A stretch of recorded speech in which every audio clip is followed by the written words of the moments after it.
പ്രത്യേകിച്ച് മതപരമായ ഒരു ബാക്ക്ഗ്രൗണ്ടിൽ നിന്നുകൊണ്ട് അവരോട് സംസാരിക്കാനും അവരുടെ ദൈനംദിന ജീവിത പ്രശ്നങ്ങളിൽ ദൈനംദിന ജീവിത കാര്യങ്ങളിൽ ഇടപെടാനൊക്കെ ശ്രമിക്കുകയും ശ്രദ്ധിക്കുകയും നിർബന്ധമായ ബാധ്യത ഏൽപ്പിക്കപ്പെടുകയൊക്കെ ചെയ്ത ആളുകളാണ് രക്ഷിതാക്കൾ എന്ന് പറഞ്ഞു കഴിഞ്ഞാൽ. നമ്മുടെ മസ്ഊലിയത്തിന്റെ ഭാഗമായതുകൊണ്ടാണ്. My body my rule, my home my rule എന്നൊക്കെ പറഞ്ഞ് ജീവിക്കുന്ന കുട്ടികളുടെ കാലാണ്. ഞങ്ങൾക്ക് ഇഷ്ടമുള്ള പോലെ ജീവിക്കും എന്ന് പറയുന്ന, അല്ലെങ്കിൽ അങ്ങനെ ജീവിക്കണം എന്ന് ആരൊക്കെയോ അവരോട് പറയുന്ന ഒരു കാലാണ്. അപ്പോ അങ്ങനെ ഒരു പാരലൽ വേൾഡില് ഉള്ള കുട്ടികളെ എങ്ങനെ കൈകാര്യം ചെയ്യണം എന്ന് മനോഹരമായി പറയുന്ന ഒരു മനുഷ്യനാണ് നമ്മുടെ കൂടെ അൽഹംദുലില്ലാ എന്നുള്ളത്. ചിലപ്പോ നമുക്ക് കുട്ടികളെ നാല് പറയും എന്ന് വിചാരിച്ചായിരിക്കും നമ്മൾ വന്നിട്ടുണ്ടാവുക. പക്ഷേ അമീറിന്റെ സംസാരങ്ങളൊക്കെ കേൾക്കുമ്പോൾ നമുക്കാണ് പ്രശ്നം. വാദി പ്രതിയാകുമോ എന്നത് നമ്മൾ കണ്ടറിയാൻ വേണ്ടി വരും. എന്തായിരുന്നാലും പുതിയ തലമുറയോട് എങ്ങനെ പറയണം, എങ്ങനെ അവരെ കേൾക്കണം, എങ്ങനെ അവർക്ക് കൊടുക്കണം, എങ്ങനെ അവരിൽ നിന്ന് വാങ്ങണം എന്നീ ഇടപാടുകളെ സംബന്ധിച്ച് മനോഹരമായ ഒരു കലയാണത് എന്ന് നമുക്കറിയാം. പാരന്റിങ് ഇസ് എൻ ആർട്ട് എന്നാ പറയാം. അപ്പം ആ ആർട്ടിനെ കുറിച്ച്, ആ കലയുടെ കലാകാരനാണ് നമുക്ക് അതിഥിയായിട്ടുള്ളത്. അതിഥി എന്ന് പറയാൻ പറ്റില്ല, കാരണം നമ്മുടെ കൂടെ സഞ്ചരിക്കുന്ന ഒരാളാണ് അമീർക്ക. പണ്ട് മുതലേ പരിചയമുള്ള നമ്മുടെ ഒരു ആത്മസുഹൃത്താണ്, ഒരു അധ്യാപക സ്ഥാനത്ത് നിൽക്കുന്ന ഒരാൾ കൂടിയാണ്. നമ്മുടെ പാരന്റ്സ് കൊളോക്കിയത്തിൽ പ്രധാന വിഷയം അവതരിപ്പിച്ച നമ്മുടെ സുഹൃത്തു കൂടിയാണ്. ഈ വെഞ്ചറിന്റെ ഒരു ഭാഗം കൂടിയാണ് അദ്ദേഹം എന്നറിയുന്നതിലും പറയുന്നതിലും സന്തോഷമുണ്ട്. അൽഹംദുലില്ലാ. അപ്പൊ നമുക്ക് കുട്ടികളുടെ രക്ഷിതാക്കൾ നേരിടുന്ന പ്രശ്നങ്ങളെ കുറിച്ച് നമുക്ക് ഒരു മടിയും ഇല്ലാതെ തുറന്ന് സംസാരിക്കാനുള്ള ഒരു വേദിയാണ്. അങ്ങനെ ഞാനിപ്പോ ഇങ്ങനെ അച്ചടി ഭാഷയൊക്കെ നിരത്തി പറയണ പോലെ ഒന്നും ആരും പറയണമെന്നില്ല. നിങ്ങൾക്ക് നിങ്ങളുടേതായ രീതിയിലും ശൈലിയിലൊക്കെ നിങ്ങൾക്ക് പറയാവുന്നതും ഇടപെടാവുന്നതും ഒക്കെ. ഞങ്ങളുടെ ക്ലാസ്സുകളൊക്കെ അങ്ങനെയാണ് അമീർക്ക. ഞങ്ങൾ അങ്ങനെ ഒരു കുടുംബം പോലെ മുന്നോട്ട് പോകുന്ന ആളുകളാണ്. അപ്പോൾ ആ നിലക്കുള്ള ഒരു ഇടപെടലായിരിക്കും. അത് കണ്ടാണ്ട് ഇവരെന്തെങ്ങനെ നിങ്ങൾ വിചാരിക്കരുത് എന്നാണ് എനിക്ക് പറയാനുള്ളത്. വളരെ സ്വാഭാവികമായ രീതിയിലുള്ള ഒരു സംസാരം നമ്മൾ തമ്മിൽ ഇൻഷാ അല്ലാഹ് കുറച്ച് സമയം സംസാരിക്കാമെന്നാണ് ഞങ്ങൾ വിചാരിക്കുന്നത്. അപ്പോൾ അതിന് നിങ്ങൾ വന്നതിൽ ആദ്യം നിങ്ങൾക്കുള്ള നന്ദിയും ഞങ്ങളോടുള്ള ഈ ഹൃദയം നിറഞ്ഞ കടപ്പാടും ഒക്കെ രേഖപ്പെടുത്താണ്. അതോടൊപ്പം ഇതിൽ പങ്കെടുക്കുന്ന പാരന്റ്സ് മദ്രസന്റെ അല്ലാത്ത കുറച്ച് ആളുകൾ കൂടി ഉണ്ട് എന്നാണ് ഞാൻ വിചാരിക്കുന്നത്. ആ ആളുകൾ അവരുടെ പേരും കോണ്ടാക്റ്റും ഒന്ന് കമന്റിൽ ഇടുകയാണെങ്കിൽ, ചാറ്റ് ബോക്സിൽ ഇടുകയാണെങ്കിൽ നമുക്കത് ഫർദർ ആയിട്ടുള്ള പ്രോഗ്രാമുകൾ കാര്യങ്ങളൊക്കെ ഇനി വരുന്നുണ്ട്. അപ്പൊ നിങ്ങളോടുള്ള പിന്നെ ഒരു കമ്മ്യൂണിക്കേഷൻ നമുക്ക് എളുപ്പമാവും. അപ്പൊ അതിനുവേണ്ടി നിങ്ങളുടെ ഡീറ്റെയിൽസ് ഒന്ന് എന്ത് ചെയ്യുക, നിങ്ങളെ ചാറ്റ് ബോക്സിൽ ഒന്ന് ഇടുക. ഇപ്പൊ തന്നെ ഇട്ട് തുടങ്ങിക്കോളൂ. പാരന്റ്സ് മദ്രസയിലുള്ള ആളുകൾ അവരുടെ പേര് മാത്രം ഇട്ടാൽ മതി, അപ്പൊ നമുക്ക് അറിയാൻ പറ്റും. മറ്റുള്ള ആളുകൾ അവരുടെ പേരും കോണ്ടാക്ട് നമ്പറും കൂടി ഒന്ന് ഇടുകയാണെങ്കിൽ നമുക്ക് ഫർദർ കോണ്ടാക്ട്സ് ഒക്കെ എളുപ്പം ഇൻഷാ അല്ലാഹ്. അപ്പൊ നമ്മൾ കൈകാര്യം ചെയ്യുന്ന വിഷയം ഗൗരവപ്പെട്ട വിഷയമാണ്. നമുക്കറിയാം, ഇന്ന് ഇപ്പൊ ഞങ്ങളൊക്കെ സ്കൂളുകളിലെ അധ്യാപകരായി വർക്ക് ചെയ്യുന്ന ആളുകളാണ്. അപ്പൊ ഞങ്ങളൊക്കെ അനുഭവിക്കുന്ന ഒരു സ്ട്രെസ് ആൻഡ് സ്ട്രെയിൻ, ഒരു എന്താ പറയാ, ഒരു പിരിമുറുക്കം, സംഘർഷമൊക്കെ വളരെ വലുതാണ്. കാരണം ആരോടൊന്നും പറയാൻ പറ്റാത്ത, കുട്ടികളോടൊന്നും ചോദിക്കാൻ പറ്റാത്ത ഒക്കെ അവസ്ഥയാണ്. എന്ത് ചെയ്താലും അത് കണ്ടില്ലെന്ന് നടിക്കാൻ മാത്രമേ പലപ്പോഴും കഴിയുള്ളൂ. അങ്ങനത്തെ ഒരു ഭൗതിക സാഹചര്യങ്ങളിലേക്ക് നമ്മുടെ നാടും സമൂഹവും പോകുന്നുണ്ടോ എന്ന് നമ്മൾ ഭയത്തോടു കൂടി ഓർക്കണം. എന്തിനധികം എന്നറിയോ അമീർക്ക, ഇപ്പൊ കഴിഞ്ഞ ദിവസം ഒരു രക്ഷിതാവ് വന്നിട്ട് പറയണേ, മാഷെ എന്റെ കുട്ടിന്റെ മുടി വെട്ടാങ്ങളൊന്ന് പറയണം. ഏഹ് ആ അത്രക്കുള്ള, അതിങ്ങനെ നമ്മളോടുള്ള ഒരു സ്നേഹത്തിന്റെ പേരിൽ പറഞ്ഞതായിരിക്കും. പക്ഷെ ഞാൻ പറഞ്ഞിട്ട് കേൾക്കണില്ല എന്നാണ് പറയുന്നത്. അങ്ങനെ പക്ഷെ നേരെ തിരിച്ചുള്ള കുട്ടികളുണ്ട് കേട്ടോ. നമ്മളോട് വളരെ ആത്മാർത്ഥമായി സ്നേഹം കാണിക്കുകയും നമ്മളോട് ചേർന്ന് നിൽക്കുകയും അങ്ങനെയൊക്കെയുള്ള കുട്ടികളും ഉണ്ട്. ഇപ്പം എഴുത്തും വായനയും അറിയാത്തൊരു കുട്ടി മാപ്പിളപ്പാട്ടിൽ പങ്കെടുത്ത് എ ഗ്രേഡ് വാങ്ങിച്ചിട്ടുണ്ട്. ആ കുട്ടിക്ക് നന്നായി പാടാൻ അറിയാം, പക്ഷെ കുട്ടിക്ക് എഴുതാൻ അറിയില്ല, വായിക്കാനും അറിയില്ല. അപ്പൊ പിന്നെ എങ്ങനെ പഠിപ്പിക്കും? അപ്പം പാട്ട് കൊടുത്തു. നമുക്ക് ഇപ്പോ എഴുതാനും വായിക്കാനും അറിയാത്ത കാര്യം മലയാളത്തിന്റെ കാര്യത്തിൽ നമുക്കറിയില്ലല്ലോ, അറബിന്റെ കാര്യത്തിലല്ലേ നമുക്കറിയുള്ളൂ. അപ്പം എന്തായിരുന്നാലും അൽഹംദുലില്ലാ അതൊരു അനുഭവമാണ്. ആ കുട്ടി നമ്മളെ കൂടെ നിന്ന് അത് പഠിച്ചെടുത്തു എന്നുള്ള ഒരു സന്തോഷമുണ്ട്. അപ്പൊ അങ്ങനെയൊക്കെ എല്ലാ നിലക്കുള്ള കുട്ടികൾ ഉണ്ടാവും. അപ്പൊ നമ്മൾക്കും നമ്മുടെ ചിലപ്പോ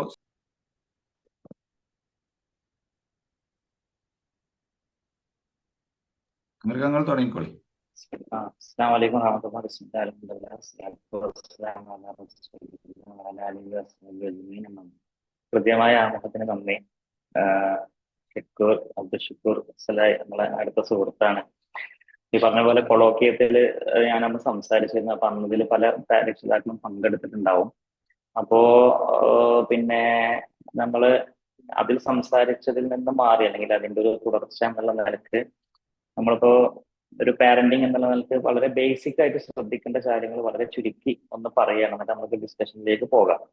ഇപ്പൊ ഒരു are you an ideal parent, നിങ്ങളൊരു മാതൃകായോഗ്യനായ ഒരു രക്ഷിതാവാണോ എന്ന ചോദ്യത്തിന് നമ്മള് ഉത്തരം കാണുമ്പോൾ നമ്മൾ ശ്രദ്ധിക്കേണ്ട ഒന്ന്, പ്രത്യേകിച്ച് ഒരു മുസ്ലിം പക്ഷത്ത് നിന്നുകൊണ്ട് നമ്മൾ കാണുമ്പോൾ പരിശുദ്ധ ഖുർആനിലെ മക്കളെ കുറിച്ച് രണ്ട് മൂന്ന് വാക്കുകൾ പ്രയോഗിച്ചിട്ടുണ്ട്. ഇപ്പൊ സീനത്ത്, അലങ്കാരമാണ് എന്ന് പറഞ്ഞിട്ടുണ്ട്. അപ്പൊ മക്കൾ ഒരു പക്ഷേ നമുക്കൊരു അലങ്കാരമായി ദുനിയാവില് അനുഭവപ്പെട്ടേക്കാം. ആ അലങ്കാരം നമ്മൾ എപ്പോഴും ശ്രദ്ധിക്കേണ്ടത്, മക്കള് അലങ്കാരമായി തോന്നിയാലും അത് നമ്മളെ നരകത്തിലേക്ക് കൊണ്ടുപോകരുത്, നമ്മളെ സ്വർഗത്തിലേക്ക് കൊണ്ടുപോകാനായിരിക്കണം മക്കൾ അലങ്കാരമായി തോന്നിയാലും ഉണ്ടാകേണ്ടത്.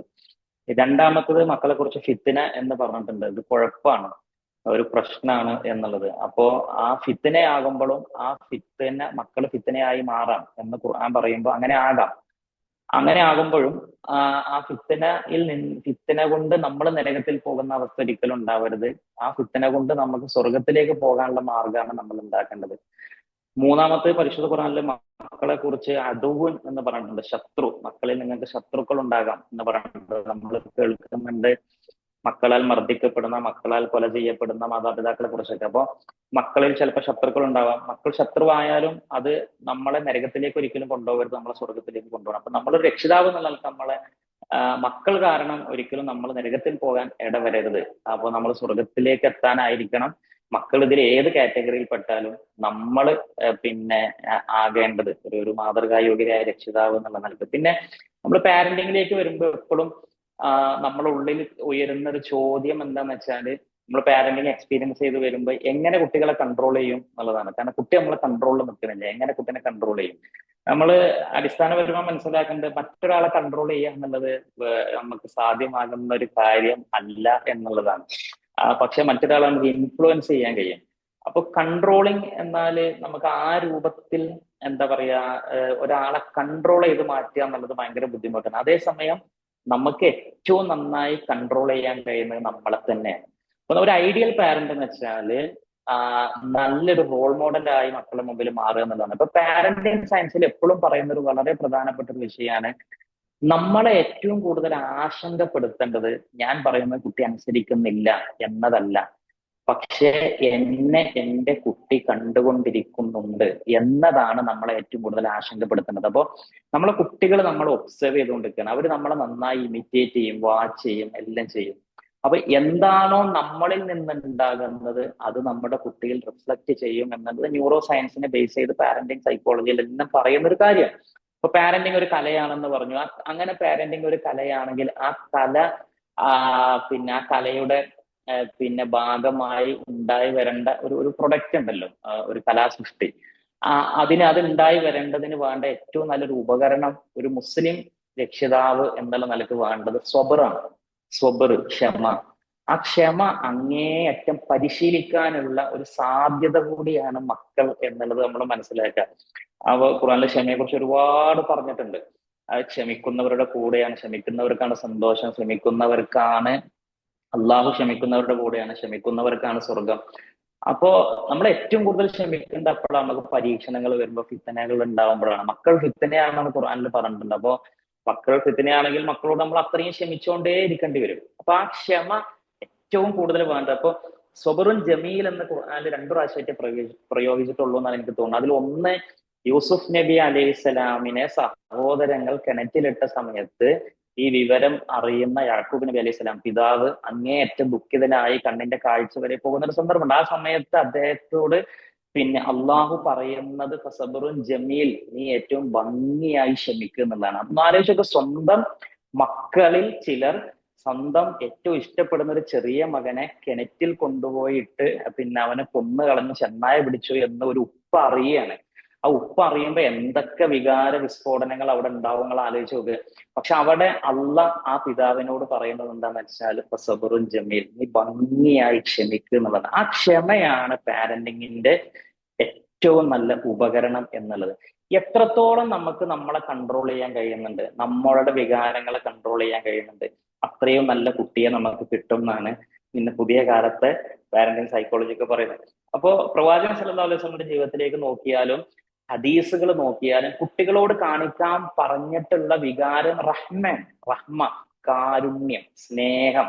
ആ റഹ്മ കുട്ടികളോട് കാണിക്കുക. റഹമ സൊഴീറനാണ്, കുട്ടികളോട് നിങ്ങൾ കരുണ കാണിക്കുക എന്ന് നമ്മളോട് പ്രത്യേകം പറയുകയാണ്. അപ്പൊ അതുകൊണ്ടാണ് ഗർഭപാത്രത്തിന്റെ പേര് പോലും റഹിമ എന്നായത്. റഹിമ എന്നാണ് ഗർഭപാത്രത്തിന് പറയാ. അത് അള്ളാഹു ഖുദ്സിയായ ഒരു ഹദീസിൽ പറയുന്നുണ്ട്, അന അള്ളാഹ്, ഞാൻ അള്ളാഹു, അന റഹ്മാൻ, ഞാൻ റഹ്മാനാണ്, പരമകാരുണികനാണ്, അലക്കത്തു റഹിമ, ഞാൻ റഹിമയെ സൃഷ്ടിച്ചു, ഗർഭപാത്രത്തെ സൃഷ്ടിച്ചു. എന്നിട്ട് പറയാണ് ഷക്കത്തു ലഹാമിൻ ഇസ്മി, ഞാൻ എന്റെ പേരിൽ നിന്ന് അടർത്തിയെടുത്തതാണ് അതിനെ. അള്ളാഹുന്റെ റഹ്മാൻ എന്നുള്ള പേരിൽ നിന്ന് പിന്നെ അടർത്തിയെടുത്തതാണ് റഹിമ എന്നുള്ള ഗർഭപാത്രം. എന്നിട്ട് ആ കുട്ടി ജനിച്ചിട്ട് നമ്മളോട് പറയുന്നത് എന്താ വെച്ചാൽ ഇർഹമു സൊഹീറന, നിങ്ങൾ ആ കുട്ടിനോട് കരുണ കാണിക്കുക. അത് കുട്ടികളോട് മൊത്തത്തിൽ കരുണ കാണിക്കുക. ആ കരുണ നമ്മളിൽ നിന്ന് വരേണ്ടതാണ്. അതാണ് ആ സ്നേഹം എന്നുള്ളത്. അവിടെയാണ് നമ്മൾ നമ്മളെ കൺട്രോൾ ചെയ്യേണ്ടത് എന്നുള്ളതാണ് നമ്മൾ മനസ്സിലാക്കേണ്ടത്. അപ്പോ ഇതാണ് ഇതിന്റെ ഒരു ബേസ് എന്നുള്ളത് നമ്മൾ മനസ്സിലാക്കുക. ആ നമ്മളുടെ ഇമോഷൻസിനെ കൺട്രോൾ ചെയ്യുക എന്നുള്ളതാണ്. ഇനി കുട്ടികളുടെ ഇപ്പോ മിസ്ബിഹേവിയർ നമുക്ക് ഏറ്റവും ബുദ്ധിമുട്ടുണ്ടാക്കുന്ന, ഇപ്പൊ ഒരു നല്ല കുട്ടിയാണ്, പറഞ്ഞാലെല്ലാം കൃത്യമായി അനുസരിക്കുന്ന, നമ്മൾ പറഞ്ഞതെല്ലാം അതേപോലെ ചെയ്യുന്ന, പിന്നെ എല്ലാം കൃത്യമായ ഷെഡ്യൂളിൽ പോകുന്ന ഇങ്ങനെ ഒരു സാധനം, അല്ലെങ്കിൽ ഇങ്ങനെ ഒരു മനുഷ്യൻ ഉണ്ടോ എന്ന് വെച്ചാൽ അങ്ങനെ ഒരു മനുഷ്യൻ ഉണ്ടാവില്ല. അത് റോബോട്ടൊക്കെ ആയി മാറുള്ളൂ. അതൊരു മനുഷ്യ കുഞ്ഞായി മാറാൻ സാധ്യത വളരെ കുറവാണ്. അപ്പൊ നമ്മളൊരു റോബോട്ടിനല്ലല്ലോ ഉണ്ടാക്കുന്നത്, നമ്മളൊരു മനുഷ്യ കുഞ്ഞിനെ ഉണ്ടാക്കുകയാണ്. അപ്പൊ പല രൂപത്തിൽ മിസ്ബിഹേവിയർ കടന്നു വരാം. അപ്പൊ അതിൽ തന്നെ ഇപ്പൊ ഉറക്കം കാരണം മിസ്ബിഹേവിയർ വരാം. ന്യൂട്രീഷ്യസ് ആയിട്ടുള്ള ഫുഡ്, ന്യൂട്രീഷൻ ഉള്ള ഫുഡിന്റെ അല്ലെങ്കിൽ ന്യൂട്രീഷൻ ഡെഫിസിറ്റ് കാരണം ഇത് വരാം. ഇപ്പോ പിന്നെ കുട്ടിക്ക് കിട്ടേണ്ട ചില പരിഗണനകൾ കിട്ടാതെ, റെക്കഗ്നേഷൻ കിട്ടാതെ, കുട്ടിക്ക് കണക്ഷൻ ഇല്ലാതെ, സേഫ്റ്റി ഫീൽ ഇല്ലാതെ, ഇൻസെക്യൂരിറ്റി ഫീൽ ഉണ്ടാകും. ഇതുകൊണ്ടൊക്കെ കുട്ടിയിൽ പല രൂപത്തിലുള്ള ദേഷ്യം, വാശി, ഇങ്ങനെയുള്ള സാധനങ്ങളൊക്കെ കുട്ടിയിൽ കടന്നു വരാം. ഇതാണ് നമുക്ക് ഹാൻഡിൽ ചെയ്യാൻ ബുദ്ധിമുട്ടുള്ള ഏരിയകളായിട്ട് മാറുന്നത് വളർന്നു വരുമ്പോൾ. കുട്ടിക്ക്, ഏതൊരു കുട്ടിക്കും ഇപ്പൊ വളർന്നു വരുന്ന സാഹചര്യത്തിൽ 3 ഹങ്കേഴ്സ് ഉണ്ട് എന്നാ പറയാം. സൈക്കോളജിക്കൽ ഹങ്കേഴ്സ്, മനഃശാസ്ത്രപരമായ ചില ദാഹങ്ങൾ മനുഷ്യന് വളർന്നു വരുമ്പോൾ ഉണ്ടാകുന്നത് കുട്ടികളിൽ 3 രൂപത്തിൽ ഉണ്ടാവും എന്നുള്ളതാണ്. ഒന്ന് അണ്ടർ സ്റ്റിമുലേഷൻ ഹങ്കർ എന്നാണ് പറയാം. അണ്ടർ സ്റ്റിമുലേഷൻ ഹങ്കർ എന്ന് വെച്ചാൽ കുട്ടിക്ക് കുട്ടിയുടെ ഒരു മാനസിക നില ഒരു സ്റ്റിമുലേറ്റ് ചെയ്യപ്പെടാൻ, കുട്ടിയുടെ സെൻസ് ഓർഗൻസ് സ്റ്റിമുലേറ്റ് ചെയ്യപ്പെടാനൊക്കെ ഉള്ള സാഹചര്യങ്ങൾ ഉണ്ടാവണം. അപ്പൊ പിന്നെ കണ്ണ്, കാത്, മൂക്ക്, ഇങ്ങനെ നമ്മളെ പിന്നെ സ്മെല്ലിങ്, ഇങ്ങനെയുള്ള നമ്മളെ ടച്ച്, ഈ പ്രത്യേകിച്ച് അതിൽ ഏറ്റവും പ്രധാനം കാഴ്ച, അത് പിന്നെ സ്പർശനം, കേൾവി, ഇതൊക്കെ ഉണ്ടല്ലോ. ഇതൊക്കെ ശരിക്ക് ഒരു സ്റ്റിമുലേറ്റ് ചെയ്യപ്പെടാനുള്ള സാഹചര്യങ്ങൾ ഉണ്ടാകണം എന്നുള്ളതാണ്. അപ്പോ പിന്നെ ഇതിന് നല്ല സോഷ്യൽ എൻഗേജ്മെന്റ് ആവശ്യമാണ്. ഇപ്പോഴത്തെ നമ്മളുടെ വീടകങ്ങളിലൊക്കെ ഇത് വല്ലാതെ ലാക്ക് ചെയ്യുന്നുണ്ട്. ആ ലാക്ക് ചെയ്യാനുള്ള ഒരു പ്രധാനപ്പെട്ട കാരണം ടെക്നോളജിന്റെ പിന്നെ അഡ്വാൻസ്മെന്റ് ആണ്. പ്രത്യേകിച്ച് മൊബൈൽ ഫോൺ വീട്ടിൽ വന്ന് ഓരോരുത്തർക്കും മൊബൈലായി, ഒരുപാട് സമയം മൊബൈലാണ്. അപ്പോൾ പിന്നെ കണ്ണും തമ്മിൽ കാണുന്നില്ല, അല്ലെങ്കിൽ കണ്ണുകൾ കാതുകളെ, അല്ലെങ്കിൽ പിന്നെ സംസാരങ്ങളെ കാതുകൾ കേൾക്കുന്നില്ല, ഇങ്ങനെയുള്ള പ്രശ്നം ഉണ്ടല്ലോ. ഇതൊരു വല്ലാത്ത ഒരു കുട്ടിന്റെ സോഷ്യൽ എൻഗേജ്മെന്റിനെ കുറക്കുന്ന ഒരു പ്രശ്നമാണ്. ഇപ്പോ നമ്മൾ പഴയ കാല വീട്ടിലൊക്കെ ആണെങ്കിൽ കുറെ കുട്ടികളുണ്ടാകും, കുട്ടികൾ തമ്മിൽ ഒരുപാട് എൻഗേജ് ചെയ്യും. പക്ഷെ അതിലൊരു അൺസ്ട്രക്ചേർഡ് പ്ലേ ഉണ്ട്. ഈ അൺസ്ട്രക്ചേർഡ് പ്ലേ ഒക്കെ കുട്ടികളുടെ പിന്നെ പിന്നെ ഇമോഷണൽ ഡെവലപ്മെന്റിന് ഏറ്റവും കൂടുതൽ സഹായിക്കുന്ന ഒന്നാണ്. അഥവാ കുട്ടികൾ കൂടിയിട്ട് അവർ തന്നെ നിയമങ്ങൾ ഉണ്ടാക്കി അവർ തന്നെ പല കളികൾ കളിക്കുന്നു. ആ കളികളിൽ പുതിയ പുതിയ നിയമങ്ങൾ ഉണ്ടാവും, അവർ തമ്മിൽ പ്രശ്നങ്ങൾ ഉണ്ടാവും, അവർ തന്നെ അങ്ങോട്ടും ഇങ്ങോട്ടും പ്രയാസം, പിന്നെ അത് പരിഹരിക്കുന്ന അതൊക്കെ ഉണ്ടാവും. ഇതൊന്നും ഇപ്പൊ നടക്കുന്നില്ല. ഇപ്പൊ സ്ട്രക്ചേർഡ് പ്ലേ ആണ്. നമ്മൾ കോച്ചിങ്, ഫുട്ബോൾ കോച്ചിങ്ങിന് കൊണ്ട് ചേർക്കുന്നു, സ്വിമ്മിങ്ങിന് കൊണ്ട് ചേർക്കുന്നു, ഇതൊക്കെ സ്ട്രക്ചേർഡ് പ്ലേ ആണ്. ഈ അൺസ്ട്രക്ചേർഡ് പ്ലേ ഇല്ലാതാകുന്ന കുട്ടിക്ക് അണ്ടർ സ്റ്റിമുലേഷൻ ഹങ്കർ ഉണ്ടാക്കുന്നു എന്നുള്ളതാണ്. പിന്നെ റെക്കഗ്നേഷൻ ഹങ്കർ, അത് കുട്ടികൾക്ക് രണ്ടാമത്തെ ഹങ്കറാണ് റെക്കഗ്നേഷൻ ഹങ്കർ. റെക്കഗ്നേഷൻ ഹങ്കർ കുട്ടിക്ക് എപ്പോഴും നമ്മളുടെ പരിഗണന കിട്ടേണ്ടി വരും. ആ പരിഗണന കിട്ടുന്നത് പലപ്പോഴും വീട്ടിൻ്റെ ഉള്ളിൽ നിന്ന് പിന്നെ കിട്ടാത്ത അവസ്ഥയിൽ കുട്ടി എന്ത് ചെയ്യും, നെഗറ്റീവ് ബിഹേവിയർ കാണിച്ച് നമ്മളുടെ പരിഗണന നേടിയെടുക്കാൻ നോക്കും. ഇതും കുട്ടികളിൽ എന്താ വെച്ചാൽ ഒരു മോശം ബിഹേവിയർ ഉണ്ടാക്കാനുള്ള സാധ്യതകളുണ്ട്. പിന്നെ സ്ട്രക്ചർ ഹങ്കർ, മൂന്നാമത്തെ സ്ട്രക്ചർ ഹങ്കർ എന്ന് വെച്ചാൽ ഏതൊരു കുട്ടിക്കും വളർന്നു വരുമ്പോൾ പ്രോപ്പർ ആയിട്ടുള്ള ഒരു ഷെഡ്യൂളും റൂൾസ് ഒക്കെ വേണം. അപ്പോൾ രാത്രി ആയാൽ പിന്നെ ഉറങ്ങുക, പകലാണ് രാവിലെ എണീക്കണം, എണീറ്റാല് പിന്നെ ബ്രഷ് ചെയ്യണം, അതേപോലെ തന്നെ രാവിലെ ഭക്ഷണം കഴിക്കണം, ഇങ്ങനെയുള്ള ബാത്റൂം എറ്റിക്യൂട്ട്സ് ഉണ്ട്, ടേബിൾ എറ്റിക്യൂട്ട്സ് ഉണ്ട്, ഇങ്ങനെയുള്ള ചില റൂൾസും ഷെഡ്യൂൾസ് ഒക്കെ ഉണ്ട്.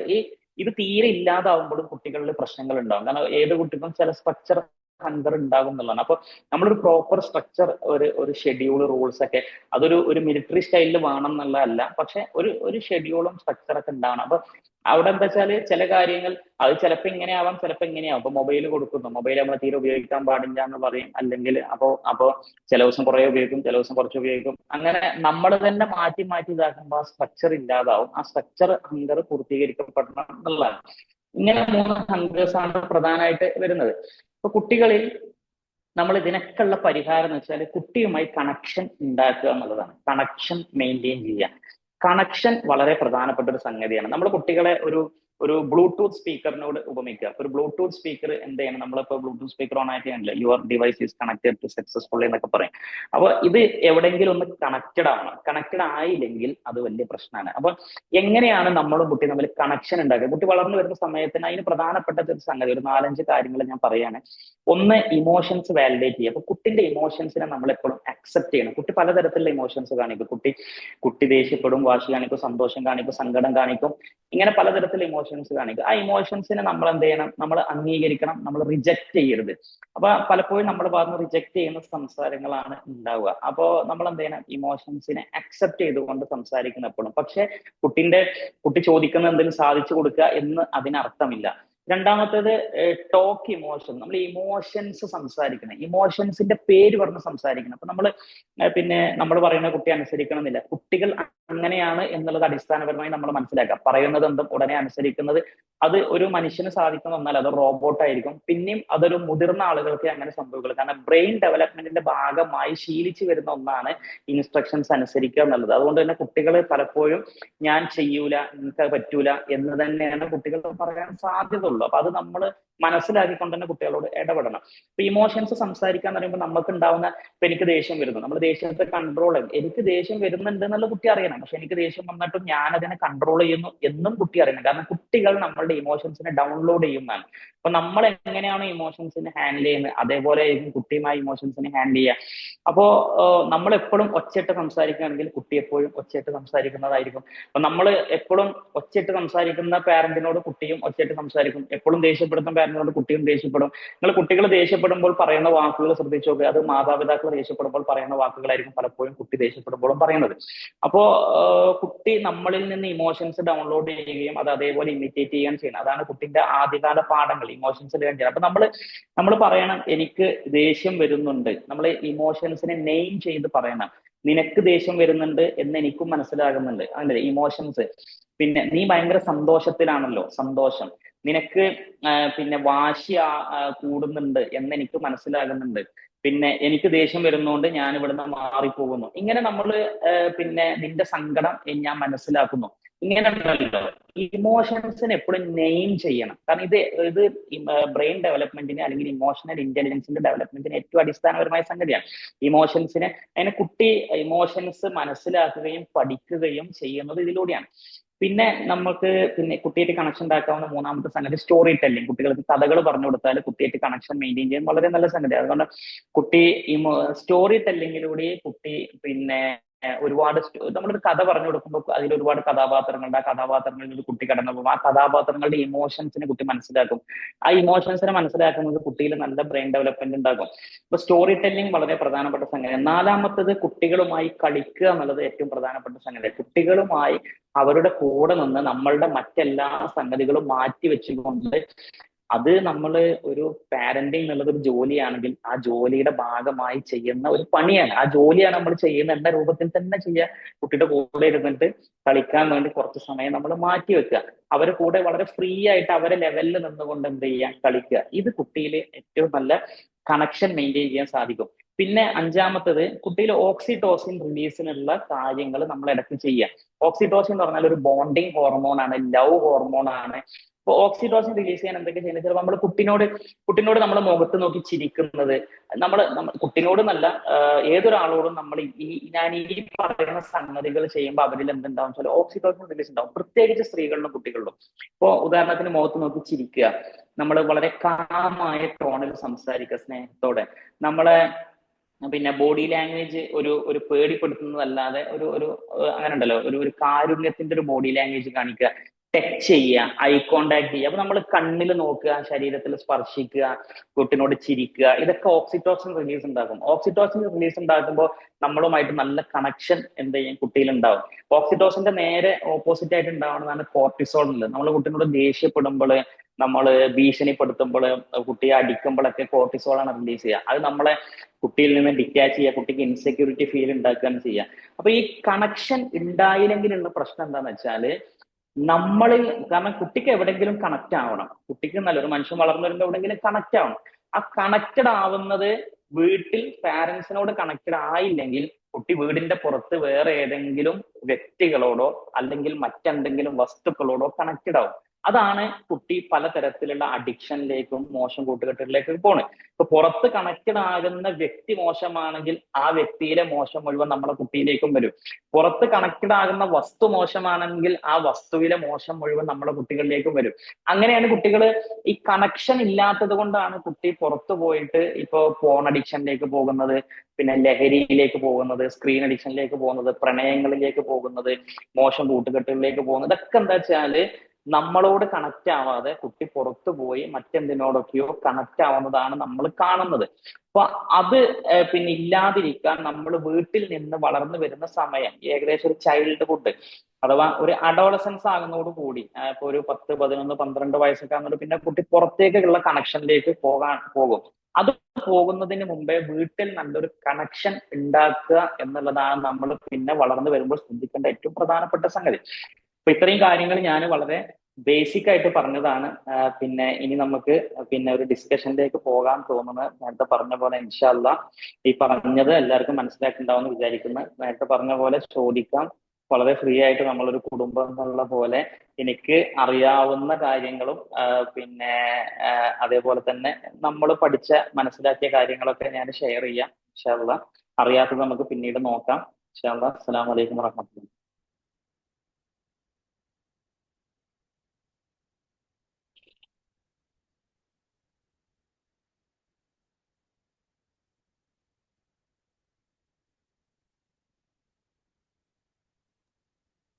ആളുകൾക്ക് മൈക്ക ഒന്ന് അൺമ്യൂട്ട് ആക്കി കൊടുത്തു കഴിഞ്ഞാൽ അവർ ചോദിച്ചോളും, ഡയറക്റ്റ് ചോദിച്ചോളും.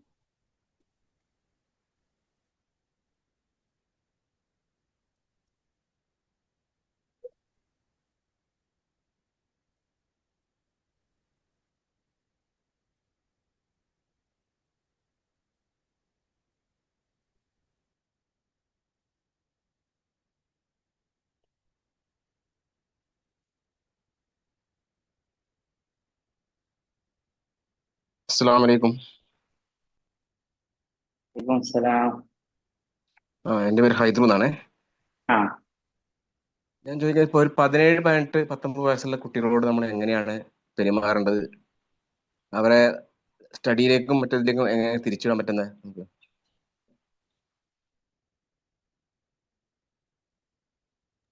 സ്റ്റഡീസിലേക്കും നല്ല നല്ല സ്വഭാവത്തിലേക്കൊക്കെ തിരിച്ചുവിടുന്നത് എങ്ങനെയാണ്?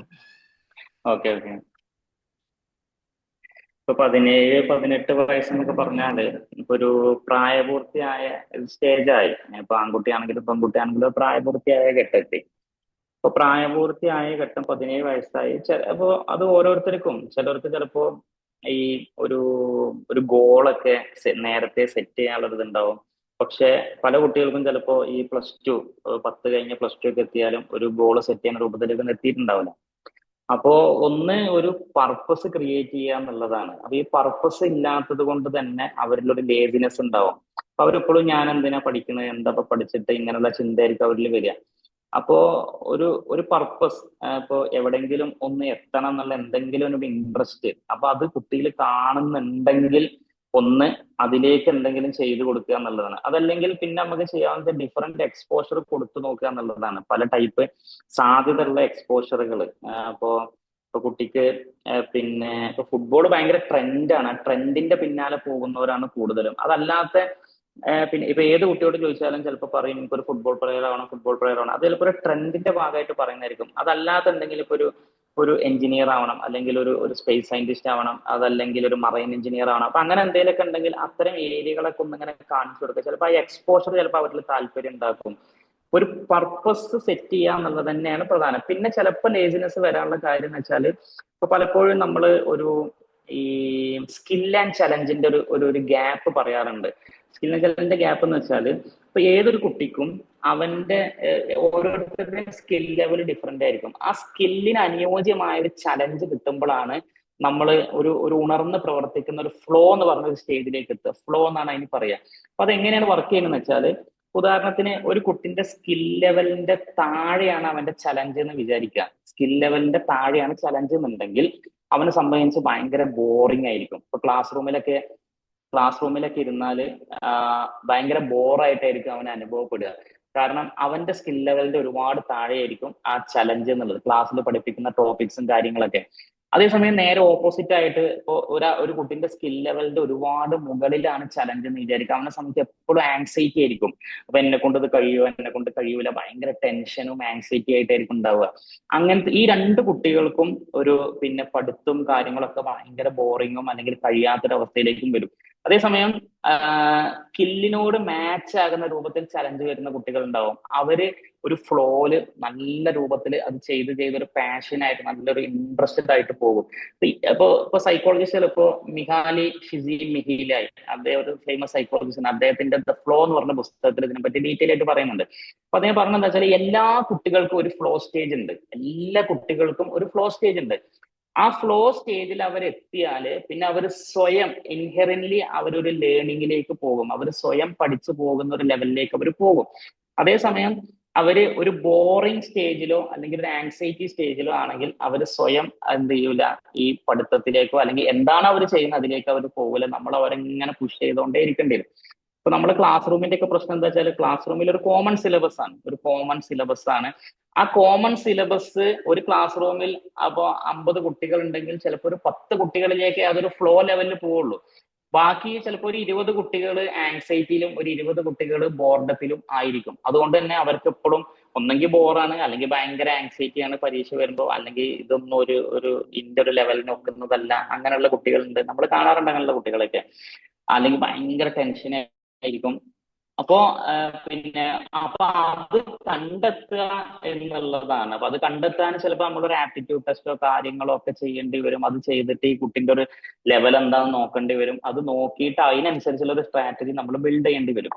അപ്പൊ ഇങ്ങനെയൊക്കെ ആയിരിക്കാം അതിന്റെ റീസൺസ് എന്നുള്ളതാണ് മനസ്സിലാക്കുന്നത്. പിന്നെ പ്രായപൂർത്തി എത്തിയ ഒരു കുട്ടി ആയതുകൊണ്ട് പിന്നെ ഇങ്ങനെ നമ്മൾ അവരോട് സംസാരിച്ച് അവരെ ഈ ഒരു ആപ്റ്റിറ്റ്യൂഡ് ടെസ്റ്റ് ഇങ്ങനത്തെ ഒരു കൺസൾട്ടിങ്ങിലൊക്കെ കൊണ്ടുപോയിട്ടാണ് നമുക്ക് കണ്ടെത്താൻ കഴിയുള്ളൂ. അല്ലെങ്കിൽ ചിലപ്പോ ഇനിയിപ്പോ ഇങ്ങനെ പോയാലും എന്തെങ്കിലും ഒരു സ്പാർക്ക് ഒക്കെ കിട്ടി അവർ തന്നെ അവരുടെ ഒരു മേഖല കണ്ടെത്തുന്ന തലത്തിലേക്കും വരും. പക്ഷെ നമ്മൾ തന്നെ അവരെ ഗൈഡ് ചെയ്ത് സപ്പോർട്ട് ചെയ്ത് കൊണ്ടുപോവുകയാണ് നല്ലത് ഈ രൂപത്തിൽ. ഏറ്റവും ബെറ്റർ ഒരു ആപ്റ്റിറ്റ്യൂഡ് ടെസ്റ്റ് ചെയ്യുക, അവന്റെ സ്കിൽ ലെവൽ മനസ്സിലാക്കുക, അവന്റെ IQ മനസ്സിലാക്കുക, അവന്റെ ഇൻട്രസ്റ്റഡ് ഏരിയാസ് മനസ്സിലാക്കുക. അപ്പോൾ ആപ്റ്റിറ്റ്യൂഡ് ടെസ്റ്റ് ചെയ്യുമ്പോൾ തന്നെ ഓട്ടോമാറ്റിക്കലി അവന് പിന്നെ അവന്റെ സ്കില്ല് നമുക്ക് കിട്ടും, അവന്റെ ഏകദേശം ഇൻട്രസ്റ്റ് ഉള്ള ഏരിയ കിട്ടും. അപ്പൊ അതൊക്കെ വെച്ച് സംസാരിച്ച് അതിലൊരു എക്സ്പോഷർ ഒക്കെ കൊടുത്താൽ ചിലപ്പോൾ അത് ഡെവലപ്പായി വരാനുള്ള സാധ്യത ഉണ്ട്. ആപ്റ്റിറ്റ്യൂഡ് ടെസ്റ്റ് ആരാണ് നടത്തുന്നത്? അത് ഒരുപാട് സ്ഥാപനങ്ങളുണ്ട്. ഇപ്പൊ കേരളത്തിൽ തന്നെ ഇപ്പൊ ഏകദേശം ഒരു 800 രൂപ മുതൽ 5000 രൂപ വരെ അവൈലബിൾ ആയ ആപ്റ്റിറ്റ്യൂഡ് ടെസ്റ്റുകൾ ഉണ്ട്. പല ടൈപ്പ് ടെസ്റ്റുകൾ ഉണ്ട്.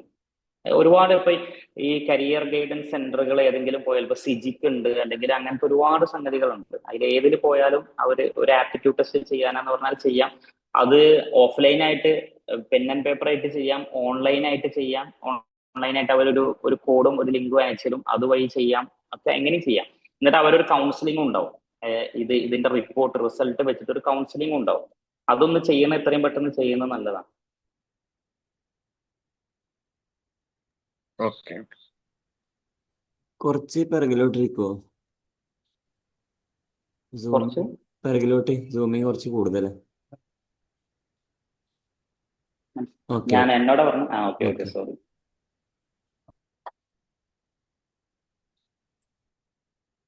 ഇതില് കുറച്ച് നമ്മുടെ സാധാരണക്കാരായ കുറച്ച് രക്ഷിതാക്കൾ കൂടെ ഉണ്ട്. അപ്പോ ഈ ആപ്റ്റിറ്റ്യൂഡ് ടെസ്റ്റ് എന്താണെന്ന് കൂടി ഒന്ന് പറഞ്ഞാൽ കുറച്ചുകൂടെ നല്ലതായിരിക്കും. ഒന്ന് ലഘുവായി പറയാൻ പറ്റുമോ? ആപ്റ്റിറ്റ്യൂഡ് ടെസ്റ്റ് എന്ന് പറഞ്ഞാല് ഒരു കുട്ടിയുടെ ആപ്റ്റിറ്റ്യൂഡ് എന്ന് പറഞ്ഞാൽ നമ്മളെ മനോഭാവം എന്നൊക്കെ പറയും. ആ സത്യത്തിൽ ആപ്റ്റിറ്റ്യൂഡ് ടെസ്റ്റ് ചെയ്യുന്നത് ഒരു കുട്ടിന്റെ സ്കില്ല് ഏത് ഏരിയയിലാണ് എന്ന് മനസ്സിലാക്കാനാണ്. അപ്പൊ ആ കുട്ടിക്ക്, അതായത് ഏത് ജോലി ചെയ്യാനായിരിക്കും, അല്ലെങ്കിൽ ജീവിതത്തിൽ എന്ത് മേഖലയിൽ വർക്ക് ചെയ്യാനായിരിക്കും, കോൺട്രിബ്യൂട്ട് ചെയ്യാനായിരിക്കും ഇവന്റെ സ്കില്ലുകൾ ഉള്ളത് എന്ന് കണ്ടെത്താനാണ് ആപ്റ്റിറ്റ്യൂഡ് ടെസ്റ്റ് ചെയ്യുന്നത്. അപ്പൊ അത് പലരും പല രൂപത്തിൽ ചെയ്യും. എന്തായാലും ഒരു ഓവറോൾ അതിന്റെ റിസൾട്ട് ഇതാണ് വരിക. അപ്പൊ ആപ്റ്റിറ്റ്യൂഡ് ടെസ്റ്റ് ചെയ്ത് കഴിഞ്ഞാൽ നമ്മൾക്ക് കിട്ടുന്ന റിസൾട്ട് എന്ന് വെച്ചാൽ ഈ കുട്ടിക്ക് ഏതൊക്കെ മേഖലകളിൽ കഴിവുകളുണ്ട്, ഏതൊക്കെ മേഖലകളിൽ. അപ്പൊ ആ മേഖലകൾ നമുക്ക് നോക്കാൻ പറ്റും. അപ്പോൾ ഇപ്പൊ ചിലപ്പോ കമ്പ്യൂട്ടർ എഞ്ചിനീയർ ആയിരിക്കും, ചിലപ്പോ പിന്നെ സോഫ്റ്റ്വെയർ ഫീൽഡ് ആയിരിക്കും, ചിലപ്പോ പിന്നെ ആർമി, നേവി അങ്ങനത്തെ ഫീൽഡ് ആയിരിക്കും. അപ്പൊ ഇത് ചെയ്ത് കഴിയുമ്പോൾ നമുക്കൊരു ഏകദേശം ഒരു രൂപം കിട്ടും. പിന്നെ ഇവന്റെ ഇൻട്രസ്റ്റ് ഏത് ഏരിയയിലാണ് എന്നുള്ളത് കിട്ടും. അപ്പോ ഇതൊക്കെ കൂടി വെച്ചിട്ട് നമുക്ക് ഇവന് ഏത് കോഴ്സാണ് എടുക്കാൻ നല്ലത്, കാരണം ഇവനെ ഈ ജോലികളിലേക്കാണ് ഇവന് ഏറ്റവും പറ്റുന്ന സ്കില്ലുകൾ ഉള്ളത്, ഇവന്റെ സ്കില്ലുകൾ ഇതാണ്, ആ ജോലിയിലേക്കാണ് പറ്റുക. അപ്പൊ ഇവൻ എടുക്കേണ്ട കോഴ്സുകൾ ഏതാണ്, അതിന് ഏറ്റവും നല്ല യൂണിവേഴ്സിറ്റി ഏതാണ്, ഇതൊക്കെയാണ് ഒരു ആപ്റ്റിറ്റ്യൂഡ് ടെസ്റ്റിൽ കിട്ടുക. അപ്പൊ ചില ആപ്റ്റിറ്റ്യൂഡ് ടെസ്റ്റിൽ പിന്നെ MI ടെസ്റ്റും കൂടി ഉണ്ടാവും, മൾട്ടിപ്പിൾ ഇന്റലിജൻസ്. അപ്പൊ ഇവന്റെ ഇന്റലിജൻസ് ഏത്, പിന്നെ പല ടൈപ്പ് ഇന്റലിജൻസ് ഇപ്പൊ നമ്മൾ പറയാറുണ്ട്. അപ്പൊ ഏത് ഏരിയയിലാണ് ഇവന്റെ ഇന്റലിജൻസ്, അപ്പൊ ഈ ഇന്റലിജൻസ് വെച്ചിട്ട് ഏത് ഏരിയയിലാണ് കൂടുതൽ ഇവന് വർക്ക് ചെയ്യാൻ, അല്ലെങ്കിൽ കൂടുതൽ കോൺട്രിബ്യൂട്ട് ചെയ്യാൻ, കൂടുതൽ ഷൈൻ ചെയ്യാൻ കഴിയുക. ചില ഇതില് പേഴ്സണാലിറ്റി ടെസ്റ്റുകൾ ഉണ്ടാവും, ചില ആപ്റ്റിറ്റ്യൂഡ് ടെസ്റ്റിൽ ഇങ്ങനെ ഡിഫറെന്റ് ആണ്. അപ്പൊ പേഴ്സണാലിറ്റി ടെസ്റ്റ് ഉണ്ടെങ്കിൽ ഇപ്പൊ ഇവന്റെ പേഴ്സണാലിറ്റി വെച്ചിട്ട് ഏത് മേഖലയിലാണ് ഈ പേഴ്സണാലിറ്റി കൂടുതൽ നന്നായി കോൺട്രിബ്യൂട്ട് ചെയ്യാൻ കഴിയുക, വർക്ക് ചെയ്യാൻ കഴിയുക. അപ്പൊ അതൊക്കെ നമുക്ക് അതിൽ നിന്ന് കിട്ടും. അപ്പൊ ഇതിനാണ് നമ്മൾ ആപ്റ്റിറ്റ്യൂഡ് ടെസ്റ്റ് പറഞ്ഞാൽ അതിൽ ഉണ്ടാവുക, ബേസിക് ആയിട്ട് എല്ലാ ആപ്റ്റിറ്റ്യൂഡ് ടെസ്റ്റിലും ഉണ്ടാവുക പിന്നെ റീസണിങ് ബേസ്ഡ് ക്വസ്റ്റ്യൻസ് ഉണ്ടാവും, ലോജിക്കൽ ക്വസ്റ്റ്യൻസ് ഉണ്ടാവും, അതേപോലെ തന്നെ ക്രിട്ടിക്കൽ തിങ്കിങ്ങിന്റെ ക്വസ്റ്റ്യൻസ് ഉണ്ടാവും, പിന്നെ ലാംഗ്വേജ് ഉണ്ടാവും, കുറച്ച് ലാംഗ്വേജ് ഉണ്ടാവും. അപ്പൊ അതൊക്കെ എങ്ങനെയായിരിക്കും എന്ന് വെച്ചാൽ ഇപ്പോൾ കുറെ മാത്തമാറ്റിക്സ് ഉണ്ടാവും, വളരെ ബേസിക് ആയിട്ടുള്ള കുറെ മാത്തമാറ്റിക്സ് ഉണ്ടാവും, പിന്നെ കുറെ ട്രിക്കി ക്വസ്റ്റ്യൻസ് ഉണ്ടാവും. ഇപ്പോ രാമുവിന്റെ കയ്യിൽ 3 മാങ്ങ ഉണ്ടാവും, അപ്പൊ അത് 5 പേർക്ക് എങ്ങനെ വീതിക്കും, അങ്ങനെ ഒരു എക്സാമ്പിൾ പറഞ്ഞാൽ ആ രൂപത്തിലുള്ള കുറെ ട്രിക്കി ക്വസ്റ്റ്യൻസ് ഉണ്ടാവും. അപ്പൊ അതൊക്കെ ഇവൻ എങ്ങനെ ഹാൻഡിൽ കാണുന്നു എന്നുള്ളതാണ് അതിൽ നോക്കുന്നത്. പിന്നെ പാറ്റേൺ ഐഡന്റിഫിക്കേഷൻ ഉണ്ടാവും, കുറെ പാറ്റേൺസ് കൊടുത്തിട്ട് നെക്സ്റ്റ് എന്ത് വരും, ഇങ്ങനെയൊക്കെയാണ് അതിന്റെ ഒരു ക്വസ്റ്റ്യൻസിന്റെ രൂപം ഉണ്ടാവുക. അപ്പൊ അത് ഓൺലൈനിൽ ചെയ്യാം. ഇപ്പൊ ചിലത് ഒരു മണിക്കൂറിന്റെ ഉള്ളിൽ തീരുന്നുണ്ട്, ചിലത് 2 മണിക്കൂർ 3 മണിക്കൂർ 2 സെഷൻ ആയിട്ടൊക്കെ ചെയ്യുന്നതുണ്ട്. അങ്ങനെയൊക്കെ നമുക്ക് ചെയ്യാം. അപ്പൊ അങ്ങനെ ഒരുപാട് പല ടൈപ്പ് ടെസ്റ്റുകൾ ഉണ്ട്. ഏത് ചെയ്താലും ഓൾമോസ്റ്റ് റിസൾട്ട് ഒരു ഔട്ട്കം ഇതാണ് നമുക്ക് കിട്ടുക. പിന്നെ ഇത് സാധാരണ ഇപ്പൊ ഒരു 8ാം ക്ലാസ് മുതലൊക്കെ ചെയ്യാവുന്നതാണ്. ഇപ്പൊ ഒരു 8ന്ന് നമ്മൾ ചെയ്തു, 8ന്ന് ചെയ്യുമ്പോൾ നമുക്ക് വേണ്ട ഏകദേശം ഒരു ഐഡിയ കിട്ടും. ഒരിക്കലും ഇതൊക്കെ സൈക്കോമെട്രിക് ടെസ്റ്റുകളാണ്. ഒരിക്കലും ഒരു സൈക്കോമെട്രിക് ടെസ്റ്റ് 100% അക്യൂറസി ഉണ്ട് നമ്മൾ വിശ്വസിക്കരുത്. 100% കൃത്യത എന്ന് ഒരു സൈക്കോമെട്രിക് ടെസ്റ്റ് നമുക്ക് പറയാൻ പറ്റില്ല. പക്ഷെ ഒരു 60 to 70% അതിനൊരു അക്യൂറസി നമുക്ക് വിശ്വസിക്കാം. ഏകദേശം അതായിരിക്കും അവന്റെ ഒരു ഏരിയ നമുക്ക് മനസ്സിലാക്കാം. അപ്പോ ഇപ്പൊ ഒരു 8ാം ക്ലാസ്സിന് ചെയ്തു, ചിലപ്പോൾ 8ാം ക്ലാസ് നമ്മൾ ചെയ്തിട്ടുണ്ടെങ്കിൽ അപ്പൊ നമുക്ക് ഏകദേശം ഇപ്പോ 8ാം ക്ലാസ് നമുക്ക് ഒരു കുട്ടിക്ക് ടെസ്റ്റ് ചെയ്താൽ ഏകദേശം ഒരു രൂപം കിട്ടും. ആ രൂപം കിട്ടിയാൽ ചിലപ്പോൾ നമുക്ക് ഇവന്റെ മേഖല എഞ്ചിനീയറിംഗ് എന്ന് പറഞ്ഞിട്ടുണ്ടെങ്കിൽ നമുക്ക് വേണമെങ്കിൽ 8ാം ക്ലാസ്സിൽ ഇവൻ എന്ത് ചെയ്യാം, ജെയിന്റെ കോച്ചിങ് കൊടുത്താൽ സ്കൂളിന്റെ കൂടെ തന്നെ പതുക്കെ ഒരു ജെയിന്റെ കോച്ചിങ് കൊടുത്തു തുടങ്ങാം.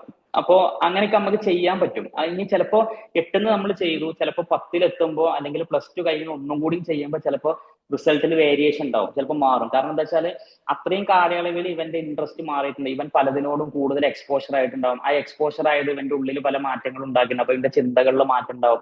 അപ്പൊ വീണ്ടും ചെയ്യുമ്പോൾ ചിലപ്പോൾ മാറാനും സാധ്യത ഉണ്ട്. അപ്പൊ സാധാരണ 8ൽ ചെയ്യാം, പിന്നെ 10ൽ ചെയ്യാം, +2ൽ ചെയ്യാം, ഒക്കെ ചെയ്യാം. അപ്പൊ ആ രൂപത്തിൽ ചെയ്താൽ നമുക്ക് ഒരു ഐഡിയ കിട്ടും അങ്ങനെ ഏത് മേഖലയിലേക്ക് പോകണം എന്നുള്ളത്. അപ്പൊ അത് ഇവനോട് സംസാരിക്കുമ്പോൾ ചിലപ്പോൾ ഇവനൊരു പർപ്പസ് സെറ്റ് ചെയ്യാൻ പറ്റും. ഞാൻ ഇന്ന ആളാകണം, അതിനാണ് എന്റെ പിന്നെ ഒരു ഇൻട്രസ്റ്റ് എന്നൊക്കെ മനസ്സിലാക്കുമ്പോൾ ചിലപ്പോൾ ഒരു പർപ്പസ് ക്രിയേറ്റ് ചെയ്താൽ പിന്നെ പഠിക്കാൻ കുറച്ചും കൂടി ഇൻട്രസ്റ്റ് കൂടാനും സാധ്യത ഉണ്ട്. അപ്പൊ ഇങ്ങനെയായിരിക്കും ഒരു ആപ്റ്റിറ്റ്യൂഡ് ടെസ്റ്റ് ഉണ്ടാവുക.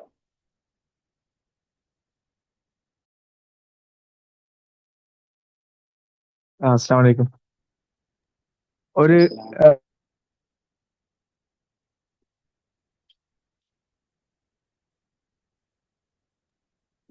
കട്ടായോ?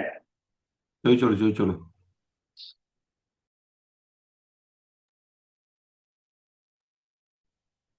ഹലോ, അസ്സലാമു അലൈക്കും.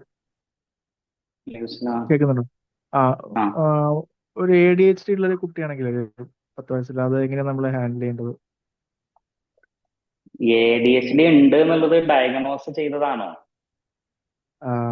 കുറച്ച് മുമ്പ് ഒരു സൈക്കാട്രിസ്റ്റ് ഇങ്ങനെ ജസ്റ്റ് ഓൺലൈനായിട്ട് നമ്മൾ സംസാരിച്ചപ്പോൾ ഒരു സംശയം പറഞ്ഞിരുന്നു. അപ്പം പിന്നെ അതിനെപ്പറ്റി പഠിച്ചപ്പോൾ അത് സിംറ്റംസ് ഒക്കെ ഉള്ളത് പോലെ തോന്നുന്നു. അപ്പം സീരിയസ് ആയിട്ട് ഇങ്ങനെ കൺസൾട്ടും ചെയ്തില്ല. അത് ശരിക്കും നമ്മൾ ഇപ്പോൾ ഒരു കുട്ടിക്ക് ADHD ഉണ്ടെങ്കിൽ അത് ഒരു ക്ലിനിക്കൽ സൈക്കോളജിസ്റ്റ് ഡയഗ്നോസ് ചെയ്ത് പറയണം. അത് സർട്ടിഫൈഡ് ആയിട്ട് തന്നെ പറയണം.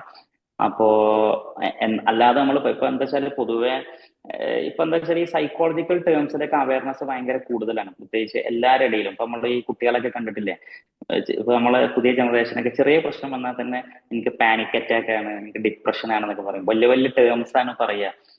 പക്ഷെ അതിനെ പിന്നെ പൂർണ്ണമായി അതിന്റെ ഒരു വെയിറ്റേജ് ഉൾക്കൊള്ളാനുള്ള ഒരു ഇതായിട്ടുണ്ടാവില്ല. അപ്പൊ നമ്മള് ഇപ്പൊ ടീച്ചേഴ്സൊക്കെ പൊതുവെ ക്ലാസ് റൂമിൽ കുട്ടികൾ ഓവർ എന്തെങ്കിലും പിന്നെ ഒരു ഹൈപ്പർ ആയിട്ടൊക്കെ ബിഹേവ് ചെയ്യണം, എന്താ പറയുക, ഇവന് ADHD ആണ് എന്നൊക്കെ പറയും. അപ്പൊ നമ്മള് ADHD ശരിക്കും ഒരു ക്ലിനിക്കൽ സൈക്കോളജിസ്റ്റിന്റെ അടുത്ത് പോയി ഡയഗ്നോസ് ചെയ്തിട്ട് തന്നെ നമ്മൾ അത് ഉറപ്പിക്കണം അതാണോ എന്നുള്ളത്.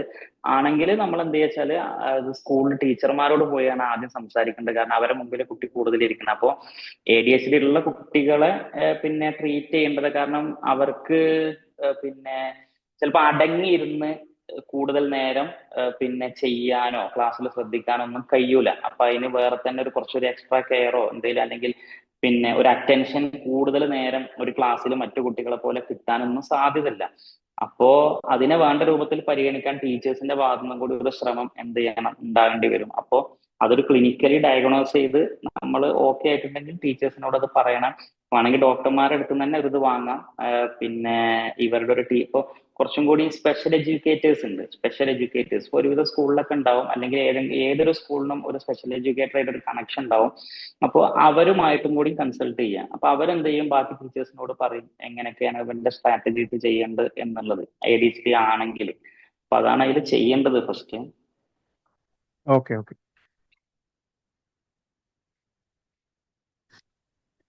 ഡോക്ടർ അസ്സലാമു അലൈക്കും. എൻ്റെ പേര് പ്രീതേ. ഞാൻ ചോദിക്കാൻ വന്നത്, ഈ കണ്ടക്ട് ഡിസോർഡർ എന്നൊരു ബിഹേവിയർ പിള്ളേരിൽ കാണാറുണ്ട്. അപ്പോൾ അതിൻ്റെ സിംറ്റംസ് എന്തായിരിക്കും? അപ്പോൾ അങ്ങനെ ഉണ്ടെങ്കിൽ തന്നെ നമുക്ക് അങ്ങനെയുള്ളവരെ എങ്ങനെ ട്രീറ്റ് ചെയ്യണം? അങ്ങനെയുള്ള പിള്ളേരെയാണ് ഉദ്ദേശിച്ചത്. പ്രത്യേകിച്ച് ഒരു 19 years ഒക്കെ ആയിട്ടുള്ള ആൺപിള്ളേരാണെങ്കിൽ ചെറുപ്പത്തിൽ നന്നായി പഠിക്കാനും ദീനിപരമായിട്ടൊക്കെ നല്ല പക്ഷെ ഒരു +1 +2 ലെവലൊക്കെ എത്തുമ്പോഴത്തേന് ഒന്നാമത് അവരുടെ എൻവയൺമെന്റ് വ്യത്യാസമുണ്ട്. അപ്പോൾ എടുത്ത് പഠിക്കുമ്പോഴത്തേന് അവർക്ക് എന്താ പറയുക, കുറച്ച് ഇങ്ങനെ ഫാൻറ്റസീസ്, അതായത് മുടി വളർത്തണം, അതേപോലെ ബ്ലാക്ക് കളറിനോട് എന്ത് ഡ്രസ്സ് എടുത്താലും ഒരു ബ്ലാക്കിനോട് അപ്പൊ അങ്ങനെയൊക്കെ വരുന്നത് ആ ഒരു കണ്ടക്ട് ഡിസോർഡറുമായിട്ട് എന്തെങ്കിലും കണക്ഷൻ ഉണ്ടോ? 19 years ആണ്. ആൺകുട്ടിയാണ്. ഇപ്പൊ ഈ പൊതുവെ ഇപ്പൊ ഈ കണ്ടക്ട് ഡിസോർഡറിന്റെ തോത് കുറച്ച് കൂടുന്നതായിട്ടൊക്കെ ചില ആർട്ടിക്കിളില് പഠനങ്ങളിലൊക്കെ കണ്ടിട്ടുണ്ട്. കണ്ടക്ട് ഡിസോർഡർ പിന്നെ ഇപ്പൊ ഈ പറഞ്ഞ സിംറ്റംസ് കണ്ടക്ട് ഡിസോർഡറിന്റെ ആണോ എന്നുള്ളത് പരിശോധിക്കേണ്ടതാണ്. ഇപ്പൊ കണ്ടക്ട് ഡിസോർഡറിന്റെ പ്രധാനപ്പെട്ട സിംറ്റംസ് എന്ന് വെച്ചാല്, ഒന്ന്, ഇവർക്ക് ഒരു റൂൾസും അംഗീകരിക്കാൻ കഴിയില്ല. അപ്പൊ നിയമങ്ങൾ തെറ്റിച്ചുകൊണ്ടേയിരിക്കും. കണ്ടക്ട് ഡിസോർഡറിന്റെ ഒരു പ്രധാനപ്പെട്ട പ്രശ്നമാണ്. പ്രത്യേകിച്ച് ഇപ്പോൾ ബോയ്സിലാണ് ഇത് കൂടുതൽ കാണുക. അപ്പൊ ഇവര് റൂൾസ് വയലേറ്റ് ചെയ്തുകൊണ്ടേയിരിക്കും. അതിന്റെ ഏറ്റവും വലിയൊരു ഗുരുതരമായ വശം എന്താ വെച്ചാല്, റൂൾസ് വയലേറ്റ് ചെയ്തിട്ട് അത് പിടിക്കപ്പെട്ടാൽ കുറ്റബോധം തീരെ ഉണ്ടാവില്ല. അത് കണ്ടക്ട് ഡിസോർഡറിന്റെ ഒരു സിംറ്റമാണ്. ഒരു തെറ്റ് ചെയ്തു, അല്ലെങ്കിൽ ഒരു കുറ്റകൃത്യം ചെയ്തു, അത് ചെയ്തിട്ട് പിടിക്കപ്പെട്ടാലും കുറ്റബോധം തീരെ ഉണ്ടാവില്ല. ചിലപ്പോൾ ആ സമയത്തൊക്കെ ചിലപ്പോൾ ഇതിങ്ങനെ രക്ഷപ്പെടാൻ വേണ്ടി പലതും ചെയ്യും, ആക്ട് ചെയ്യും, ഒക്കെ ചെയ്യും, കരയൊക്കെ ചെയ്യും. പക്ഷെ പിന്നെയും ഒരു പിന്നെ റിഗ്രറ്റും ഇല്ലാത്ത രൂപത്തിലുള്ള ഒരു മനോഭാവം പ്രകടിപ്പിക്കുക, അത് കണ്ടക്ട് ഡിസോർഡറിന്റെ സിംറ്റമാണ്. പിന്നുള്ളത് വെർബലിയും ഫിസിക്കലിയും മറ്റുള്ളവരെ അബ്യൂസ് ചെയ്യുക, വല്ലാതെ ബുള്ളിങ് ചെയ്യുക, വല്ലാതെ പിന്നെ കളിയാക്കുക, ടീസ്, ഇറിറ്റേറ്റ് ചെയ്യുക. അതേപോലെ തന്നെ ഫിസിക്കലി മറ്റുള്ളവരെ അടിക്കുക, ഇടിക്കുക, ചെറിയ ചെറിയ പ്രശ്നങ്ങൾക്ക് തന്നെ അടിക്കുക, ഇങ്ങനെയുള്ളതൊക്കെ ചെയ്യുക. ഇതൊക്കെ കണ്ടക്ട് ഡിസോർഡറിന്റെ സിംറ്റംസിൽ വരുന്നതാണ്. പിന്നുള്ളത് മൃഗങ്ങളെ ഉപദ്രവിക്കുക. ഇപ്പൊ പെറ്റ്സിനെ, പൂച്ചനെ ഉപദ്രവിക്കുക, നായനെ ഉപദ്രവിക്കുക, അല്ലെങ്കിൽ അങ്ങനെയുള്ള കോഴി, പ്രാവ്, അങ്ങനെയുള്ള എന്തെങ്കിലും മൃഗങ്ങളൊക്കെ നിരന്തരമായി ഉപദ്രവിക്കുക. ഇതൊക്കെ കണ്ടക്ട് ഡിസോർഡറിന്റെ സിംറ്റംസ് ആയിട്ട് പറയുന്നതാണ്. ഇപ്പൊ ഈ കണ്ടക്ട് ഡിസോർഡറിനെ അത് നമ്മൾ രക്ഷിതാക്കൾ നമുക്ക് മനസ്സിലാക്കേണ്ടതാണ്. കണ്ടക്ട് ഡിസോർഡറിന് ഏറ്റവും കൂടുതൽ കണക്ഷൻ വരുന്ന ഒന്ന്, ഇപ്പോൾ കണ്ടക്ട് ഡിസോർഡർ പൊതുവെ അഡോളസൻസിൽ വരുന്ന ഒരു ഡിസോർഡർ ആയിട്ടാണ് പറയുന്നത്. അഡോളസൻസ് എന്ന് വെച്ചാൽ പ്രായപൂർത്തിയായി ഒരു മുതിർന്ന ആളാകുന്നതിന്റെ മുമ്പുള്ള ഒരു പ്രായമാണ്. ഏകദേശം നമ്മളൊരു 10-19 ഇടയിൽ എന്നുള്ള ഒരു പ്രായമാണ് പറയുക. അപ്പോ അതിന്റെ മുമ്പ് ചൈൽഡ്ഹുഡിൽ ഉണ്ടാകുന്ന ഒരു പ്രധാന പ്രശ്നമാണ് ODD എന്ന് പറയും, ഒപ്പോസിഷണൽ ഡിഫിയന്റ് ഡിസോർഡർ. അപ്പോൾ പലപ്പോഴും കണ്ടക്ട് ഡിസോർഡർ ഉള്ള കുട്ടികളിൽ, ഡയഗ്നോസ് ചെയ്ത് കണ്ടുപിടിച്ച കുട്ടികളിൽ അവർക്ക് മുമ്പ് ODD, ഒപ്പോസിഷണൽ ഡിഫിയന്റ് ഡിസോർഡർ ഉണ്ടായിരുന്നു എന്ന് കാണിക്കുന്ന കുറെ പഠനങ്ങളുണ്ട്. കാരണം ഈ ODDയും CD-യും കണ്ടക്ട് ഡിസോർഡറും തമ്മിൽ ബന്ധമുണ്ട്. അപ്പോൾ ഇപ്പൊ ചൈൽഡ്ഹുഡ് എന്ന് പറയുമ്പോൾ നമുക്കൊരു 3 വയസ്സ് മുതൽ 9 വയസ്സ് വരെയുള്ള പ്രായമായിട്ട് കണക്കാക്കാം. അപ്പോ ആ പ്രായത്തിൽ ഒപ്പോസിഷണൽ ഡിഫിയൻസ് ഡിസോർഡർ ഉള്ള ആളുകൾക്ക് അവർക്ക് ഈ കണ്ടക്ട് ഡിസോർഡർ വരാൻ സാധ്യത കൂടുതലുണ്ട് എന്നും നമുക്ക് കാണാൻ പറ്റും. ഇത് തമ്മിലുള്ള ഒരു ലിങ്ക് കാണാൻ പറ്റും. അപ്പൊ എന്താണ് ഈ ODD എന്ന് വെച്ചാല്, ഈ ഒപ്പോസിഷണൽ ഡിഫിയന്റ് ഡിസോർഡർ എന്ന് വെച്ചാൽ അമിതമായി മുതിർന്നവരോട് തർക്കിക്കുക, വലിയ നമ്മളെ പാരന്റ്സിനോട് ടീച്ചേഴ്സിനോടൊക്കെ വല്ലാതെ ഓവറായിട്ട് തർക്കിക്കുക, തീരെ അനുസരിക്കാതിരിക്കുക. പക്ഷെ നമ്മൾ മനസ്സിലാക്കേണ്ടത്, ഒരിക്കലും തെറ്റിദ്ധരിക്കരുത്, നമ്മളായിട്ട് പോയിട്ട് ഒരു കുട്ടി നമ്മൾ അനുസരിക്കാതിരിക്കുമ്പോ ഇവനെ ഇപ്പൊ ഓപ്പോസിഷൻ ഡിഫിയന്റ് ഡിസോർഡർ ആണ്, ഇവൻ വലുതാകുമ്പോൾ ഇവന് കണ്ടക്ട് ഡിസോർഡറോ, ഇങ്ങനെ ഒന്നും ഒരിക്കലും നമ്മൾ ചിന്തിക്കരുത്. കാരണം എന്താ വെച്ചാൽ കുട്ടികളുടെ ബൈ ഡീഫോൾട്ട് നേച്ചറിൽ തന്നെ ചെറിയ തർക്കങ്ങൾ വരും, പിന്നെ കൗണ്ടറുകൾ അടിക്കും, തർക്കുത്തരങ്ങൾ പറയും, അല്ലെങ്കിൽ അനുസരിക്കാതിരിക്കും, ഇതൊക്കെ കുട്ടികളിലുണ്ട്. പക്ഷെ ഇതൊരു റിപ്പീറ്റഡ് ആയിട്ട് ഒരു അബ്നോർമൽ രൂപത്തിലേക്ക് ഒരു 6 മാസത്തിൽ കൂടുതൽ, ഒരു കൊല്ലൊക്കെ നീണ്ടു നിൽക്കുന്ന രൂപത്തിൽ നമുക്ക് തോന്നുകയാണെങ്കിൽ മാത്രം എന്ത് ചെയ്യുക, ഡയഗ്നോസ് ചെയ്യാൻ കൊണ്ടുപോകുക. ഇപ്പൊ പിന്നെ സൈക്കോളജിസ്റ്റിന്റെ അടുത്ത്, അല്ലെങ്കിൽ ഇപ്പൊ പീഡിയാട്രിക് സൈക്കോളജിസ്റ്റുകളുണ്ട്, കുട്ടികളുടെ സൈക്കോളജിസ്റ്റ്, അവരുടെ അടുത്തൊക്കെ കൊണ്ടുപോയിട്ട് നമ്മൾ ഒന്ന് നോക്കുക ഇങ്ങനെ എന്തെങ്കിലും പ്രശ്നങ്ങൾ ഉണ്ടോ എന്നുള്ളത്. കാരണം ചിലപ്പോൾ നമ്മുടെ മുമ്പിൽ മാത്രം കാണിക്കുന്നതുകൊണ്ട് കുട്ടിക്ക് ആ ബിഹേവിയർ ഉണ്ടാവില്ല. അപ്പൊ ഒരു കുട്ടിക്ക് എന്ന് വെച്ചാൽ 3 സോഷ്യൽ സെറ്റിംഗ് ഉണ്ട് എന്നാണ് പറയാ കുട്ടികൾക്ക്. 1 വീടാണ്, 2 സ്കൂളാണ്, 3 അവന്റെ പ്ലേ ഏരിയ, കളിസ്ഥലം എന്ന് പറയും. ഈ 3 സ്ഥലങ്ങളിലും അവൻ ഡിഫറെന്റ് ആളുകളുമായിട്ട് എൻഗേജ് ചെയ്യുന്നതാണ്. അപ്പോ ഒന്നിൽ കൂടുതൽ സ്ഥലത്ത് ഒരേ ബിഹേവിയർ കാണിക്കുമ്പോഴാണ് അതൊരു ഡിസോർഡർ ആണ് നമുക്ക് പറയാനും പറ്റുള്ളൂ, ഡയഗ്നോസ് ചെയ്തതിന് ശേഷം. ചിലപ്പോൾ വീട്ടിൽ മാത്രമാണ്, സ്കൂളിലും കളിസ്ഥലത്തൊന്നും കുഴപ്പമില്ല, അപ്പൊ കുഴപ്പമില്ല. അല്ലെങ്കിൽ വീട്ടിൽ നല്ലതാണ്, സ്കൂളിലും കളിസ്ഥലത്തും പ്രശ്നമുണ്ട്, അപ്പോഴും അത് നമ്മൾ നോക്കണം അങ്ങനെ ഉണ്ടെങ്കിൽ. അപ്പൊ ഈ ODD പിന്നെ ഈ പ്രായത്തിൽ ഉണ്ടാകുന്നത് ചിലപ്പോൾ CD, കണ്ടക്ട് ഡിസോർഡറിലേക്ക് പോകാന്നുള്ളതാണ്. ഇനി അവിടെയും വേറെ ശ്രദ്ധിക്കേണ്ട ഒരു സംഗതി എന്താ വെച്ചാൽ, സാധാരണ ഇതിൽ പറയാറ് 18 വയസ്സ് വരെയാണ് നമ്മൾ ഇതിന് CD എന്ന് പറയാ, കണ്ടക്ട് ഡിസോർഡർ എന്ന് പറയാ. 18 വയസ്സ് കഴിഞ്ഞാൽ ഇതിന് ASPD, anti social personality disorder എന്നും ഇതിന് പറയും. കാരണം എന്താ വെച്ചാൽ ആന്റി സോഷ്യൽ പേഴ്സണാലിറ്റി ഡിസോർഡറിന്റെ ഏകദേശം അതേ സിംറ്റംസ് ആണ് കണ്ടക്ട് ഡിസോർഡറിന് വരിക. അപ്പോ പിന്നെ 18 വയസ്സിന് മുമ്പ് പിന്നെ ചെയ്യുമ്പോൾ അതിന് കണ്ടക്ട് ഡിസോർഡർ എന്നും, അതേ സിംറ്റംസ് 18 വയസ്സ് കഴിഞ്ഞാൽ ചിലപ്പോൾ നമ്മൾ ആന്റി സോഷ്യൽ പേഴ്സണാലിറ്റി ഡിസോർഡർ, സാമൂഹിക വിരുദ്ധർ എന്നും പറയും. അപ്പൊ ഇങ്ങനെയുള്ള കുട്ടികൾ നമ്മൾ എന്താ വെച്ചാൽ ഉടനെ തെറാപ്പിയിലേക്ക് കൊണ്ടുപോകണം. അപ്പോ അതാണെന്ന് ഉറപ്പുണ്ടെങ്കിൽ നമ്മൾ എന്ത് ചെയ്യണം, നല്ലൊരു സൈക്കോളജിസ്റ്റിന്റെ അടുത്ത് പോയി തെറാപ്പികൾ സ്റ്റാർട്ട് ചെയ്യണം. കാരണം ഇവർക്ക് എന്താ വെച്ചാൽ തീരെ ഇവരെ ഇമോഷൻസിനെ കൺട്രോളിൽ കിട്ടൂല, ഇമോഷൻസ് തീരെ കൺട്രോളിൽ കിട്ടൂല. അപ്പോ അതിന് അവർക്ക് പല രൂപത്തിലുള്ള തെറാപ്പികൾ കൊടുത്ത്, ആ സെഷൻസ് കൊടുത്ത്, അതൊരു 1-2 സെഷൻ അല്ല, അതൊരു നീണ്ടു നിൽക്കുന്ന സെഷൻ ആയിരിക്കും. അത് ഒരു എവരി 2 വീക്സോ അല്ലെങ്കിൽ എവരി വീക്കോ നമ്മൾ പോയി കണ്ട് ഈ തെറാപ്പികൾ ഇങ്ങനെ ചെയ്യണം. പിന്നെ വീട്ടിൽ നിന്ന് ചെയ്യാനുള്ള തെറാപ്പികൾ ഉണ്ടാവും, അത് ചെയ്ത് പോകണം. പിന്നെ നല്ല പരിഗണന പറഞ്ഞാൽ പാമ്പറിങ് അല്ല, ആ കുട്ടിക്ക് തോന്നണം എന്നെ സ്നേഹിക്കുന്ന ആളുകളുണ്ട്. അപ്പൊ ഉപ്പാന്റെയും ഉമ്മാന്റെയും ഒരു നല്ല സ്നേഹവും കാര്യങ്ങളൊക്കെ കിട്ടുന്ന രൂപത്തിൽ തന്നെ എന്ത് ചെയ്യണം, അവനിങ്ങനെയൊക്കെ ബിഹേവിയർ ഉണ്ട് അതുകൊണ്ട് അവൻ ഭയങ്കര മോശമാണ് എന്നുള്ളതല്ല. എപ്പോഴും നമ്മൾ കുട്ടിനെ ബിഹേവിയറിൽ നിന്ന് സെപ്പറേറ്റ് ചെയ്ത് മനസ്സിലാക്കണം. നീ നല്ല കുട്ടിയാണ്, നിന്നോട് എനിക്ക് സ്നേഹമുണ്ട്, പക്ഷെ നീ കാണിക്കുന്ന ഈ പ്രവൃത്തിയെ ഞാൻ വെറുക്കുന്നു, അതിനെ ഞാൻ ഇഷ്ടപ്പെടുന്നില്ല. അങ്ങനെ ആയിരിക്കണം ഇപ്പോഴും നമ്മുടെ ആറ്റിറ്റ്യൂഡ്. അപ്പോ ആ രൂപത്തിൽ തന്നെ പരിഗണന കൊടുത്തിട്ട് തന്നെ അങ്ങനെ കൊണ്ടുപോകണം. അപ്പോ ഇതാണ് കണ്ടക്ട് ഡിസോർഡർ വരുമ്പോൾ, ഈ കണ്ടക്ട് ഡിസോർഡറുള്ള കുട്ടികളെ കൊണ്ട് സ്കൂളിൽ ഭയങ്കര ബുദ്ധിമുട്ടായിരിക്കും, അവന്റെ ചുറ്റുമുള്ള ആളുകളുടെ ഭയങ്കര ബുദ്ധിമുട്ടായിരിക്കും, ഒക്കെ ഉണ്ടാവും. അവന്റെ കൂടെ ഒരു ഗ്യാങ്ങിനൊക്കെ കിട്ടും, കാരണം ഇങ്ങനത്തെ പ്രവർത്തികളൊക്കെ ചെയ്യുമ്പോൾ ഒരു ഹീറോയിസം പോലെയൊക്കെ. പക്ഷെ അത് മൊത്തത്തിൽ ഒരു എൻവയോൺമെന്റിൽ ഭയങ്കര ബുദ്ധിമുട്ടുണ്ടാക്കുന്നതായിരിക്കും. അപ്പോൾ ആ രൂപത്തിൽ സ്നേഹിച്ചും പരിഗണിച്ചും കൊണ്ടും തന്നെ ഈ തെറാപ്പി കൊടുത്തുകൊണ്ട് തന്നെ അങ്ങനത്തെ കുട്ടികളെ കൊണ്ടുപോകണം എന്നുള്ളതാണ്. ജസാക്കല്ലാഹു ഖൈർ. ഇതിലിപ്പോ മുടി വളർത്തുന്നതും പിന്നെ കറുത്ത കുപ്പായിടുന്നതൊക്കെ ഇപ്പൊ ഓടിയാണെന്ന് പറയാൻ പറ്റുമോ, സി ഡി ആണെന്ന് പറയാൻ പറ്റുമോ എന്നുള്ളതാണ്. ഇല്ല, സീഡിന്റെ ഇതില് അങ്ങനെ എവിടെയും കണ്ടിട്ടില്ല. അതൊക്കെ ട്രെൻഡിന്റെ ഭാഗമാണ്. ഇപ്പൊ നമ്മള് വാർഡ്രോബ് തുറന്നു നോക്കാം. വാർഡ്രോബ് മീൻസ് നമ്മള് ഡ്രസ്സുകൾ വെക്കുന്ന അലമാരുണ്ടല്ലോ, അത് നോക്കിയാല് അതിൽ മെജോറിറ്റി ഡ്രസ്സും ചിലപ്പോൾ ഒരേ കളറിലായിരിക്കും. അത് നമ്മളുടെ ഇഷ്ടപ്പെട്ട കളറ് സ്വാഭാവികമായിട്ട് നമ്മൾ എടുക്കുന്ന വസ്ത്രത്തിലേക്ക് പോകും. അല്ലെങ്കിൽ ഒരേ കളറിന്റെ പല ഷെയ്ഡ് ആയിരിക്കും. ഇപ്പൊ ചിലരത് ബ്ലൂ ആയിരിക്കും, ബ്ലൂവിന്റെ പല ഷെയ്ഡ് ആയിരിക്കും നമ്മളെ മൊത്തം ഡ്രസ്സ് നോക്കിയാൽ. ചിലരത് ബ്ലാക്ക് ആയിരിക്കും, ബ്ലാക്കിന്റെ പല വകഭേദങ്ങളായിരിക്കും. അത് നമ്മളുടെ ഒരു കളർ സെൻസിൽ ഉണ്ടായി വരും, നമ്മളെ താല്പര്യത്തിൽ നിന്ന് ഉണ്ടാവും. ചിലപ്പോൾ നമ്മൾ പോലും അത് നോട്ടീസ് ചെയ്തിട്ടുണ്ടാവില്ല. ചിലപ്പോൾ നമ്മൾ എപ്പോഴും എടുക്കുന്ന ഡ്രസ്സ് റെഡിന്റെ ഏതെങ്കിലും ഷെയ്ഡോ ആയിരിക്കും നമ്മൾ എടുക്കുന്ന ഡ്രസ്സ്, നമ്മൾ തന്നെ നോട്ടീസ് ചെയ്തിട്ടുണ്ടാവില്ല.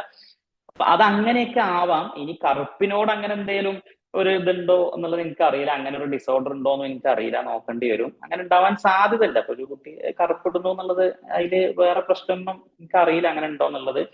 പിന്നെ മുടി വളർത്തുന്നൊക്കെ പറഞ്ഞാൽ ട്രെൻഡിന്റെ ഭാഗമാണ്. ട്രെൻഡുകൾ ഇപ്പൊ അങ്ങനെ ഉണ്ടല്ലോ, മുടി പ്രത്യേക രൂപത്തിൽ വളർത്തുന്നതും പ്രത്യേക രൂപത്തിൽ കട്ട് ചെയ്യുന്നതും. ഇപ്പൊ പൊതുവെ ഈ അഡോളസൻസിൽ കാണുന്ന ഒരു സ്റ്റൈലാണ് മുടി ചീകാതെ ഇങ്ങനെ ഇങ്ങനെ മുമ്പിലേക്ക് ഇങ്ങനെ ഇട്ട് വെക്കുക, കുറച്ച് വളർത്തിയിട്ട് ഇങ്ങനെ ഇട്ട് വെക്കുക, ചീകൂല. അപ്പോ മുടി ചീകുന്ന സുന്നത്താണ്, നമുക്കത് പറഞ്ഞുകൊണ്ടിരിക്കാം. പക്ഷെ നമ്മള് ഒരു ഹറാമല്ലാത്ത കാര്യം നമ്മള് കുട്ടി ചെയ്യുന്നത് നമ്മൾ അടിച്ചേൽപ്പിച്ച് മാറ്റേണ്ട ആവശ്യമില്ല എന്നുള്ളതാണ് തോന്നുന്നത്. അപ്പൊ പൊതുവെ ഇപ്പൊ നമ്മൾ പറയലതാണ്, ഒരു ഹറാമ് ചെയ്യുമ്പോൾ നമ്മൾ എന്തായാലും ഇത് തടയണം. അത് നാക്കുകൊണ്ട് തടയണം, കൈ കൊണ്ട് തടയണം, നമുക്ക് പറ്റുന്ന രൂപത്തിലൊക്കെ തടയണം കുട്ടീനെ. ഹറാമ് ചെയ്യുമ്പോൾ, ഹറാമിലേക്ക് പോകുമ്പോൾ. ഹറാം അല്ലാത്ത എന്ത് സംഗതിയാണെങ്കിലും നമുക്ക് പറയാം, പ്രവാചകന്റെ സുന്നത്ത് ഇങ്ങനെയാണ്, നമ്മളിങ്ങനെ പിന്നെ ഇതാണെന്നുള്ളതൊക്കെ പറഞ്ഞ് നമുക്കൊരു സ്നേഹത്തിൽ എന്ത് ചെയ്യാം കൊണ്ട്. അപ്പൊ മുടി നീട്ടി വളർത്തുന്നത് ഒരു ഹറാമായ സംഗതിയല്ല. അതേപോലെ തന്നെ കുട്ടികളിൽ അങ്ങനത്തെ പലതും നമുക്ക് ഈ രക്ഷിതാക്കളെ പലപ്പോഴും കുട്ടികളിലേക്ക് റിബലാക്കുന്ന ഒരു സംഗതി ഇങ്ങനത്തെ കുട്ടികളുടേതായ താല്പര്യങ്ങൾക്ക് നമ്മൾ എതിര് നിൽക്കുന്നു എന്നുള്ളതാണ്. അത് ഇപ്പൊ ആമുഖത്തിൽ സൂചിപ്പിച്ച പോലെ ലിബറൽ ലോകത്തുണ്ടാകുന്ന ഒരു ഹൈപ്പർ ഇൻഡിവിജ്വലിസം, ഞാൻ എന്ന ഭാവത്തിന്റെ അങ്ങേ തലയിൽ ചെയ്യുന്ന കുറെ സാധനങ്ങളുണ്ട്.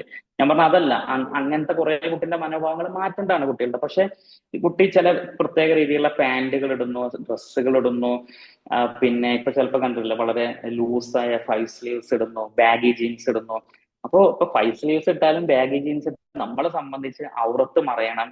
പിന്നെ ആൺകുട്ടിയാണെങ്കിൽ ഞെരിയാനൊക്കെ താഴെ പോകരുത്. ഇത് രണ്ടും കീപ്പ് ചെയ്യുന്നുണ്ടെങ്കിൽ അതിൽ ഹറാമൊന്നുമില്ല. പക്ഷെ നമുക്ക് ചിലപ്പോൾ അത് പറ്റൂല. ഇങ്ങനെയാണോ ഡ്രസ്സ് എടുക്കുന്നത്, ഇതെന്ത് പോലാണെന്നൊക്കെ നമ്മൾ ചോദിച്ചുകൊണ്ട് കുട്ടി നമ്മളോട് ഇങ്ങനെ റിബലാവുകയും നമ്മളും കുട്ടി തമ്മിലുള്ള കണക്ഷന്റെ ഒരു ഒരു ഒരു ഇത് ഞാൻ കുറഞ്ഞു വരിക, നേർത്തതാവുകയാണ്. പിന്നെ ഡിറ്റാച്ച്മെന്റ് ആണ് സംഭവിക്കുക. പിന്നെ അപ്പൊ ഹറാമിലേക്ക് പോകുമ്പോൾ എന്തായാലും നമ്മൾ തടയുക. ഹറാം അല്ലാത്തത് വരുമ്പോ നമുക്ക് ഇതാണ് പ്രവാചകന്റെ ഇത് എന്നുള്ളത് നമ്മൾ അങ്ങനെ പറഞ്ഞ് അവന്റെ കൂടെ നിന്ന് അവൻ ഇങ്ങനെ പറഞ്ഞ് മനസ്സിലാക്കി പതുക്കെ പെട്ടെന്ന് മാറണം. നമ്മൾ ചിന്തിക്കണ്ട, ഹറാമല്ലാത്ത സംഗതികൾ പെട്ടെന്ന് മാറണം. നാളെ മുതൽ തന്നെ ഇവൻ മുടിയൊക്കെ നല്ല വലത്തെ ഭാഗത്തേക്ക് ചീകി ഒതുക്കി നല്ല രൂപത്തിൽ നിൽക്കണം എന്നൊന്നും നമ്മൾ ആഗ്രഹിക്കരുത്. അങ്ങനെയൊന്നും ഒരാൾക്ക് ചിലപ്പോൾ മാറാൻ കഴിയൂല. പതുക്കെ അവനിങ്ങനെ ആയി വരും. പിന്നെ എന്താ വെച്ചാൽ കുട്ടികൾ അഡോളസൻസിലേക്ക് കടക്കുമ്പോൾ അവർ അവരുടേതായ ഒരു വ്യക്തിത്വം രൂപപ്പെടുത്തുന്ന സമയമാണ്. തന്റേതായ ഒരു പേഴ്സണാലിറ്റി ഉണ്ട്, ഒരു വ്യക്തിത്വം രൂപപ്പെടുത്തുന്നത്. അത് നമ്മൾ അവരെ അനുവദിക്കണം. അങ്ങനെയാണല്ലോ അവരൊരു സ്വന്തമായ ഒരു വ്യക്തിത്വം രൂപപ്പെട്ടു വരിക. അപ്പൊ അവരുടെ ഒരു ഐഡന്റിറ്റിനെ രൂപപ്പെടുത്തുന്ന ഒരു സമയമാണത്. അപ്പൊ അതിൽ നമ്മൾ പിന്നെ അനാവശ്യമായി നമ്മൾ അതിൽ കയറിയിട്ട് എന്ത് ചെയ്യരുത്, നമ്മൾ എല്ലാത്തിനെയും എതിർത്തുകൊണ്ട് അവരോട് റിബലാകാതെ കൂടി നോക്കണം. അതേസമയം ഹറാമുകളിലേക്ക് പോകുമ്പോൾ, ചില ലിബറൽ കാഴ്ചപ്പാടുകളിലേക്ക് പോകുമ്പോൾ ഒക്കെ നമ്മൾ തടയും വേണം. ഇതാണ് അതിൽ ശ്രദ്ധിക്കേണ്ടത്.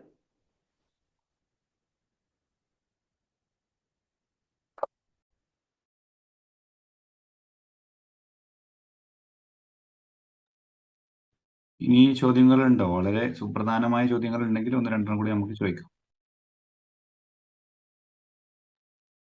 ഇല്ലെങ്കിൽ കമന്റിൽ വന്നൊരു ചോദ്യം, എൻ്റെ മോൻക്ക് 4 വയസ്സുണ്ട്, എല്ലാ കാര്യത്തിനും വെറുതെ വാശി പിടിക്കുകയാണ്, വെറുതെ കരയാണ്, എന്തെങ്കിലും പ്രൊഡക്ട്സ് ഒക്കെ എടുക്കുമ്പോൾ നമ്മൾ കാണാതെ പുറകിൽ വെച്ച് മറച്ചു പിടിക്കുകയാണ്, ഇതിനെന്ത് ചെയ്യാമെന്നാണ് ഒരു പാരന്റിന്റെ ചോദ്യം.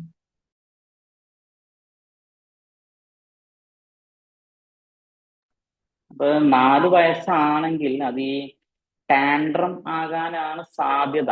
അപ്പോ സ്വാഭാവികമായിട്ടും ചിലപ്പോ ഒരു ഭയങ്കര വാശി പിടിച്ച കരച്ചിലായിരിക്കും. ഈ പിന്നെ ഈ നിലത്ത് കടന്നിട്ട് ഇങ്ങനെ പമ്പരം കറങ്ങുന്ന മാതിരി കറങ്ങൊക്കെ ചെയ്യും. ആ രൂപത്തിലുള്ള അങ്ങനെയൊക്കെ വരെ വരാവുന്ന ഒരു സംഗതിയാണ്. ഈ 3-4 വയസ്സിലാണ് അത് പൊതുവെ ഉണ്ടാവുക. ടാൻഡ്രം എന്നാണ് അതിന് പറയുക. ഈ പിന്നെ ടാൻഡ്രം തന്നെ രണ്ട് രൂപത്തിൽ വരും. ഒന്ന്, ഒരു കാരണവുമില്ലാത്ത പിന്നെ ടാൻഡ്രം ഉണ്ട്, വെറുതെ പിന്നെ കാണിക്കുന്ന സാധനം. ചിലത് കുട്ടിക്ക് പിന്നെ എന്തെങ്കിലും ഒരു അൺമെറ്റ് നീഡ്സ് കാര്യങ്ങളൊക്കെ പിന്നെ കുട്ടിന്റെ പൂർത്തീകരിക്കപ്പെടാത്ത കുട്ടിന്റെ ഉള്ളിലെ ഇമോഷൻസ് എന്നൊക്കെ ഉണ്ടായി വരുന്ന ചില സംഗതികളുണ്ട്. അപ്പോ ഈ ഇപ്പൊ വെറുതെ കാണിക്കുന്നതാണെങ്കിൽ ഇപ്പൊ വെറുതെ കുട്ടി ഇങ്ങനെ ഉണ്ടല്ലോ, ഒരു ഒരു ഒരു അറ്റൻഷൻ കിട്ടാൻ വേണ്ടിയിട്ടൊക്കെ വെറുതെ കാണിക്കുന്നതാണെങ്കിൽ അതിന്റെ രൂപം എങ്ങനെ ആയിരിക്കും? ഒരു ചെറിയ സംഗതിന്ന്, ഒരു പിന്നെ പ്രസക്തിയും ഇല്ലാത്ത ചെറിയ സംഗതിയിൽ നിന്നാണ് ഇത് തുടങ്ങുക. പലപ്പോഴും ഇത് ഉണ്ടാവുക സൂപ്പർ മാർക്കറ്റ്, കല്യാണങ്ങള്, ആളുകൾ കൂടുന്ന സ്ഥലങ്ങള്, അല്ലെങ്കിൽ ചിലപ്പോൾ വീട്ടിൽ നിന്നും ഒക്കെയാണ് ഇത് ഉണ്ടാവുക. അപ്പോൾ ചെറിയ സംഗതിയും തുടങ്ങും. അങ്ങനെ തുടങ്ങി പിന്നെ അത് വലിയ കരച്ചിലേക്ക് പോകും. ഏകദേശം ഒരു 20 മിനിറ്റ് മുതൽ 40 മിനിറ്റ് വരെ നീണ്ടു നിൽക്കാനും സാധ്യതയുണ്ട് ഈ ടാൻഡ്രം എന്ന് പറയുന്നത്. അപ്പോ ഇങ്ങനെ അറ്റൻഷൻ കിട്ടാൻ വേണ്ടിയിട്ടുള്ള ടാൻഡ്രം ആണെങ്കിൽ നമ്മൾ ഒന്ന് അതിന് ഓഡിയൻസിനെ കൊടുക്കരുത് എന്നുള്ളതാണ് പറയുക. അതായത് അവന് കുറെ കാഴ്ചക്കാർ നിന്ന് കൊടുക്കുക, എല്ലാവരും അവനോട് ഇങ്ങനെ സംസാരിക്കുക, ആ ഒരു ഇത് ഒഴിവാക്കുകയാണ് നല്ലത്. പിന്നെ അപ്പോ അത് ഒഴിവാക്കിയിട്ട് പതുക്കെ ഓന് തിരിച്ചു വരാൻ കുറച്ച് സമയം എടുക്കും. അതിന്റെ ഒരു സമയം കഴിയുന്ന വരെയുള്ള ഒരു ടൈം എടുക്കും. അതുവരെ നമ്മളും ഒന്ന് ക്ഷമിക്കുക എന്നുള്ളതാണ്.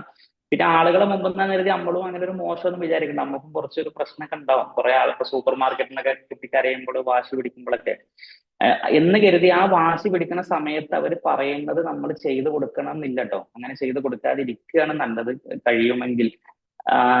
പിന്നെ എന്താ വെച്ചാൽ നമ്മള് നോ പറയാം, പക്ഷെ നമ്മൾ ദേഷ്യപ്പെടണമെന്നില്ല. നമുക്ക് ദേഷ്യപ്പെടാതെ നോ പറയാം. നിനക്ക് വാശിയാകുന്നുണ്ട് എന്ന് എനിക്കറിയാം, പക്ഷെ ഇപ്പൊ നമുക്കത് വാങ്ങാൻ കഴിയൂല എന്ന് തന്നെ നമ്മൾക്ക് അങ്ങനെ തന്നെ പറയാം. അവിടെയാണ് നമ്മളെ കൺട്രോൾ ചെയ്യുക എന്ന് പറയുന്നത്. പിന്നെ അതല്ലാത്ത കുട്ടിയുടെ ഡിസ്ട്രസ്സിൽ നിന്നുണ്ടാകുന്ന ടാൻട്രംസ് ഉണ്ട്. അപ്പൊ ഡിസ്ട്രസ്സിൽ നിന്നുണ്ടാകുന്ന ടാൻട്രംസ് ഇപ്പോ അതിന് നമ്മൾ എന്താ വെച്ചാല് കുട്ടിയോട് ഒന്ന് ചേർന്ന് നിൽക്കുക, കുട്ടിനെ ടച്ച് ചെയ്യുക, കുട്ടി ഭയങ്കര കൊതറും ചിലപ്പോ. അപ്പോഴും നമ്മൾ ഓനോട് ചേർന്ന് നിന്ന് അവന്റെ കൂടെയാണ് നമ്മൾ എന്നുള്ളൊരു ഫീൽ ഉണ്ടാക്കി അവനെ കൂട്ടിപ്പിടിച്ച് ഇങ്ങനെ അവന്റെ കൂടെ കുറച്ച് സമയം നിൽക്കുക എന്നുള്ളതാണ്. അപ്പൊ ആ ടാൻഡ്രത്തിൽ നിന്ന് ഇങ്ങനെ പതുക്കെ ഇങ്ങനെ പുറത്ത് വന്നോളും. ടൈം എടുക്കും, കുറച്ച് ഇങ്ങനെ പുറത്ത് വന്നോളും. പിന്നെ ഇങ്ങനെ ആള് ഒന്ന് കാമാകും. അപ്പോൾ ഇതൊരു 3-4 വയസ്സിൽ മിക്ക കുട്ടികളിലും സ്ഥിരമായി ഉണ്ടാകുന്ന ഒന്നാണ് ഈ ടോഡ്ലർ ടാൻഡ്രം എന്നാണ് അതിനെ പറയുക. അത് തന്നെ ആയിരിക്കും ഈ വാശി എന്നാണ് മനസ്സിലാക്കുന്നത്. നമ്മള് എപ്പോഴും നേരത്തെ പറഞ്ഞില്ല, നമ്മള് ഇങ്ങനെ വാശി കാണിക്കുമ്പോഴും ദേഷ്യം കാണിക്കുമ്പോഴും ഒന്നും നമ്മൾ ഇമോഷൻസിനെ റിജക്ട് ചെയ്യരുത്. കുട്ടിക്ക് പല ടൈപ്പ് ഇമോഷൻസ് ഉണ്ടാകുമ്പോഴും, പ്രത്യേകിച്ച് കുട്ടിന്റെ ഈ നമ്മൾ നെഗറ്റീവ് ഇമോഷൻസ് എന്നൊക്കെ നമ്മൾ പറയുമെങ്കിലും ഇപ്പോ ദേഷ്യം, വാശി ഇങ്ങനത്തെ സാധനങ്ങളൊന്നും റിജക്ട് ചെയ്യരുത്, അല്ലെങ്കിൽ അവഗണിക്കരുത്. അപ്പോൾ നമ്മൾ ചോദിക്കുക, പലപ്പോഴും നമ്മൾ ചോദിക്കുക എന്താണെന്ന് വെച്ചാൽ, എന്തിനാ നിനക്ക് ഇത്ര ദേഷ്യം, എന്തത്ര വാശി, എന്റെ വാശിയൊന്നും ഇവിടെ നടക്കൂല, എന്റെ മുമ്പിൽ എന്റെ ദേഷ്യം ഒന്നും പറ്റൂല. ഇങ്ങനെയൊക്കെ പറയുമ്പോൾ എന്ന് വെച്ചാൽ കുട്ടിന്റെ ഈ ഇമോഷൻസ് ഉണ്ടല്ലോ, ദേഷ്യം, വാശി, ഇതിനെ നമ്മൾ നെഗ്ലക്ട് ചെയ്യാണ്, റിജക്ട് ചെയ്യാണ്. നമ്മൾ ഇമോഷൻസിനെ റിജക്ട് ചെയ്യുമ്പോൾ കുട്ടി നമ്മളിൽ നിന്ന് അകലെയാണ് ചെയ്യുന്നത്, ഡിറ്റാച്ച് ആവുകയാണ്. അതേസമയം നമ്മൾക്ക് അതിനെ അങ്ങനത്തെ വാശി ദേഷ്യം കാണിക്കും നമ്മൾ കുട്ടിനോട് എപ്പോഴും പറയേണ്ടത് എന്താ വെച്ചാൽ, നിനക്ക് വാശി വരുന്നുണ്ട്, നിനക്ക് വാശിയാണ് എന്ന് എനിക്ക് മനസ്സിലാകുന്നുണ്ട്, നിനക്ക് ദേഷ്യം വരുന്നുണ്ട് എന്ന് എനിക്ക് മനസ്സിലാകുന്നുണ്ട്. അപ്പൊ അങ്ങനെ പറയുമ്പോൾ നമ്മൾ എന്താ വെച്ചാൽ കുട്ടിന്റെ ഇമോഷൻസിനെ നമ്മൾ അക്സെപ്റ്റ് ചെയ്യാണ്, വാലിഡേറ്റ് ചെയ്യാണ്. അപ്പൊ കുട്ടി നമ്മളോട് വീണ്ടും കണക്ട് ചെയ്യാണ് ചെയ്യുന്നത്. അപ്പൊ കുട്ടിന്റെ ഇമോഷൻസിന് എപ്പോഴും നമ്മൾ എന്ത് ചെയ്യുക, വാലിഡേറ്റ് ചെയ്യുക. പക്ഷേ നിനക്ക് ദേഷ്യം വരുന്നുണ്ട് എന്ന് എനിക്കറിയാം, എനിക്കത് മനസ്സിലാകുന്നുണ്ട്, പക്ഷെ ഇതിപ്പോ നമുക്ക് വാങ്ങാൻ കഴിയൂല, അല്ലെങ്കിൽ ഈ കാര്യം ഇപ്പൊ നമുക്ക് സാധിക്കാൻ കഴിയൂല, അതിന് എനിക്കിപ്പോ കഴിയാത്ത അവസ്ഥയാണ്, നിനക്കറിയാലോ എന്ന് പറയാം. അങ്ങനെ തന്നെ നിൽക്കുക. അതിനൊക്കെ കുറച്ച് സമയം നന്നായി ചെലവാകും. കാരണം ടൈം എന്നുള്ളത് ഏറ്റവും ഇമ്പോർട്ടന്റ് ഫാക്ടറാണ് പാരന്റിങ്ങിൽ. അപ്പോൾ നല്ല ക്ഷമയും വേണം, നല്ല സമയവും വേണം. മറ്റേത് ഭയങ്കര എളുപ്പമാണ്. വാശി കാണിക്കുമ്പോൾ നിന്റെ വാശി നമ്മുടെ നടക്കൂല, മര്യാദ കയറി പോടാം, 4 തല്ലും കൊടുക്കുക എന്ന് പറഞ്ഞാൽ ഈസി മെത്തേഡാണ്, പെട്ടെന്ന് കാര്യം കഴിയും. പക്ഷെ കണക്ഷൻ പോകും, കുട്ടി നമ്മളുടെ കണക്ഷൻ പോകും. ഈ കണക്ഷൻ പോകുന്നതിന്റെ ഇമ്പാക്ട് നമ്മൾ പിന്നെ തിരിച്ചറിയുക കുട്ടി അഡോളസൻസിൽ എത്തുമ്പോഴാണ്. ആ കണക്ഷൻ ലോസ്റ്റ് ആയതിന്റെ എല്ലാ പിന്നെ കെടുതികളും നമ്മൾ പിന്നെ അനുഭവിക്കുക ആ സമയത്താണ്. ഈ കണക്ഷൻ മുറിയാതെ തന്നെ നമ്മൾ ഇങ്ങനെ കൊണ്ടുപോവുക എന്നുള്ളതാണ്. ഓക്കെ, ജസാക്കുമുല്ലാഹ് ഖൈർ. ഹലോ, നമുക്ക് അസ്സലാമു അലൈക്കും. സാറേ ഇൻഷാ ഒരു ചോദ്യം കൂടി ചോദിച്ചോട്ടെ? യെസ് ചോദിച്ചോ യെസ് ചോദിച്ചോ. ആ, ഒന്ന് മെയിനായിട്ട് വലിയ ഒരു ഉത്തരവാദിത്തം തന്നെയാണ് പാരന്റിങ് എന്നുള്ളത്. അതും ക്ഷമയോടുകൂടി കൈകാര്യം ചെയ്യാന്നുള്ളത്. അത് സാർ പറഞ്ഞു, വലിയൊരു പോയിന്റ് തന്നെ. സാർ ഒരു കാര്യം, ഇപ്പൊ രണ്ട് പാരന്റ്സും വർക്ക് ചെയ്യുന്ന സമയത്ത് നമ്മൾ എന്തൊക്കെ കാര്യങ്ങളാണ് ശ്രദ്ധിക്കേണ്ടത്? ഒന്ന് അതും, പിന്നെ സ്ക്രീൻ അഡിക്ഷൻ ഉണ്ടല്ലോ, അതിൽ നിന്ന് മക്കളെ പിന്തിരിപ്പിക്കാൻ എന്തൊക്കെ കാര്യങ്ങൾ നമുക്ക് പുലർത്താം എന്നുള്ളതിനെ കുറിച്ച് ഒന്ന് പറഞ്ഞുതരാമോ? ഇപ്പൊ ഈ പിന്നെ പിന്നെ ഈ എന്താണ് ഡുവൽ കരിയർ പാരന്റിങ് അല്ലെങ്കിൽ ഡുവൽ വർക്കിംഗ് പാരന്റ്സിന്റെ പാരന്റിങ് എന്നുള്ളത് അത് പിന്നെ കുറച്ചും കൂടി കോൺഷ്യസ് ആകേണ്ട ഒരു സ്ഥലമാണ്. അതായത് രണ്ടുപേരും വർക്ക് ചെയ്യുമ്പോൾ പിന്നെ കുട്ടിയുടെ വളർച്ചയിൽ ഉണ്ടാകുന്ന പിന്നെ നമ്മൾ ശ്രദ്ധിക്കേണ്ട കാര്യങ്ങൾ കുറച്ചും കൂടി കൂടുതൽ കോൺഷ്യസ് ആവേണ്ടതാണ്. അപ്പൊ അതിൽ ഒന്ന് അടിസ്ഥാനപരമായിട്ട് നമ്മളൊരു ഇസ്ലാമിക പക്ഷത്തുനിന്ന് ചിന്തിക്കുമ്പോൾ അടിസ്ഥാനപരമായി ശ്രദ്ധിക്കേണ്ട കാര്യം എന്താ വെച്ചാൽ, പ്രവാചകൻ സല്ലല്ലാഹു അലൈഹി വസല്ലം പറഞ്ഞിട്ടുണ്ട്, നിങ്ങൾ ഓരോരുത്തരും ഭരണാധികാരികളാണ്, നിങ്ങളുടെ ഭരണീയരെ കുറിച്ച് നിങ്ങൾ ചോദ്യം ചെയ്യപ്പെടും. പുരുഷൻ അവന്റെ കുടുംബത്തിന്റെ ഭരണാധികാരിയാണ്, സ്ത്രീ അവളുടെ ഭർത്താവിന്റെ വീടിന്റെയും കുട്ടികളുടെയും ഭരണാധികാരിയാണ്. ഇത് അള്ളാഹു സുബ്ഹാനഹു വതആല മനുഷ്യരിൽ ഏൽപ്പിച്ച ഒരു പ്രൈമറി റെസ്പോൺസിബിലിറ്റിയാണ്, ഉത്തരവാദിത്തമാണ്. ആ പ്രൈമറി റെസ്പോൺസിബിലിറ്റിയിൽ നിന്ന് നമ്മൾ മാറാതെ വേണം നമ്മൾ ബാക്കി എന്തും ചെയ്യാൻ. അപ്പോ അത് അടിസ്ഥാനപരമായിട്ട് നമ്മൾ മനസ്സിലാക്കണം. അപ്പോ അവിടെ പുരുഷന് കുടുംബത്തിന്റെ ഭരണാധികാരി എന്ന് പറയുമ്പോൾ അവന് പിന്നെ കുടുംബത്തിന് വേണ്ട ആ സാമ്പത്തിക ഉത്തരവാദിത്തം അവന് ഏൽപ്പിക്കപ്പെട്ടിട്ടുണ്ട്. അത് കണ്ടെത്താനാണ് അവന്റെ ഒരു പ്രധാനപ്പെട്ട ഡ്യൂട്ടി. സ്ത്രീക്ക് ഭർത്താവിന്റെ വീടിന്റെയും കുട്ടികളുടെയും ഉത്തരവാദിത്തം എന്ന് പറയുമ്പോൾ ഭർത്താവിന്റെ വീട് മുന്നോട്ട് കൊണ്ടുപോകാനുള്ള അതിന്റെ ആഭ്യന്തരമായ ഒരു ലീഡർഷിപ്പും പിന്നെ ഈ കുട്ടികളുടെ വളർച്ചയിലുള്ള ഒരു നേതൃത്വവുമാണ് സ്ത്രീക്കുള്ളത്. അപ്പൊ ഇത് ഒരു അടിസ്ഥാനപരമായ സംഗതിയാണ്. ഇതിൽ നിന്ന് മാറാതെ വേണം നമ്മൾ നോക്കാൻ. ഇനി അതിനർത്ഥം സ്ത്രീ ജോലിക്ക് പോകരുതെന്ന് എവിടെയും ഇല്ല, അങ്ങനെ ഒരു സംഗതി ഒന്നുമില്ല, ജോലിക്ക് പോകാം. പക്ഷെ അപ്പൊ പാരന്റിങ്ങിൽ നമ്മൾ എന്ത് ചെയ്യേണ്ടി വരും, കൂടുതൽ കോൺഷ്യസ് ആവേണ്ടി വരും. അപ്പൊ അവിടെ എന്താ വെച്ചാല്, ഇപ്പൊ പറ്റാവുന്ന ഇപ്പൊ ഈ ഞാൻ പറഞ്ഞില്ലേ കണക്ഷൻ ഉണ്ടാകാൻ നല്ല ഇമോഷണൽ ആയിട്ടുള്ള ഇമോഷൻസ് ട്രാൻസാക്ട് ചെയ്യപ്പെടണം, കുട്ടിയുമായിട്ട് നല്ല ടച്ചിങ് ഉണ്ടാവണം, ഐ കോണ്ടാക്ട് ഇതൊക്കെ ഉണ്ടാവണം. ഇപ്പൊ ചെറിയ കുട്ടികള് 1 വയസ്സ് 2 വയസ്സ് 3 വയസ്സ് എന്നൊക്കെ പറഞ്ഞാല് ഇപ്പൊ നമ്മൾ കുട്ടിയെ എവിടെ ആക്കുന്നു, ഇപ്പൊ രണ്ടുപേരും ജോലിക്ക് പോകുമ്പോൾ കുട്ടി ആരുടെ കൂടെയാണ് എന്നതൊരു പ്രധാനപ്പെട്ട സംഗതിയാണ്. അത് ആരുടെ കൂടെ ആയിരിക്കണം എന്നുള്ള തീരുമാനം നമ്മൾ വളരെ ആലോചിച്ചെടുക്കണം. അത് ചിലപ്പോ നമ്മൾ വീട്ടില് ഒരു നഴ്സിനെ കൊടുന്ന് അല്ലെങ്കിൽ ഒരു കെയർ ടേക്കറെ കൊടുന്ന് നിർത്തുന്നതാവാം, ചിലപ്പോൾ നമ്മളൊരു ഡേ കെയറിൽ കുട്ടിയെ ആക്കുന്നതാവാം, ചിലപ്പോൾ നമ്മളുടെ റിലേറ്റീവ്സ് ആയിരിക്കും നോക്കുന്നത്, ചിലപ്പോൾ നമ്മളുടെ പാരന്റ്സ് കുട്ടിന്റെ ഗ്രാൻഡ് പാരന്റ്സ് ആയിരിക്കും നോക്കുന്നത്. ഇങ്ങനെ ആരുമാകാം നമ്മൾ രണ്ടുപേരും ജോലിക്ക് പോകുമ്പോൾ കുട്ടിയെ നോക്കുന്നത്. അപ്പൊ അവർക്ക് അതിൽ എത്രത്തോളം ഇൻട്രസ്റ്റ് ഉണ്ട് എന്നുള്ളത് ഒരു പ്രധാനപ്പെട്ട സംഗതിയാണ്. ഇപ്പൊ ഡേ കെയറിലാക്കുമ്പോൾ ഒരു പ്രശ്നം, ഇപ്പൊ കുട്ടിന്റെ ഇമോഷണൽ നീഡ്സ് ചിലപ്പോൾ ഫുൾഫിൽ ചെയ്യപ്പെടില്ല.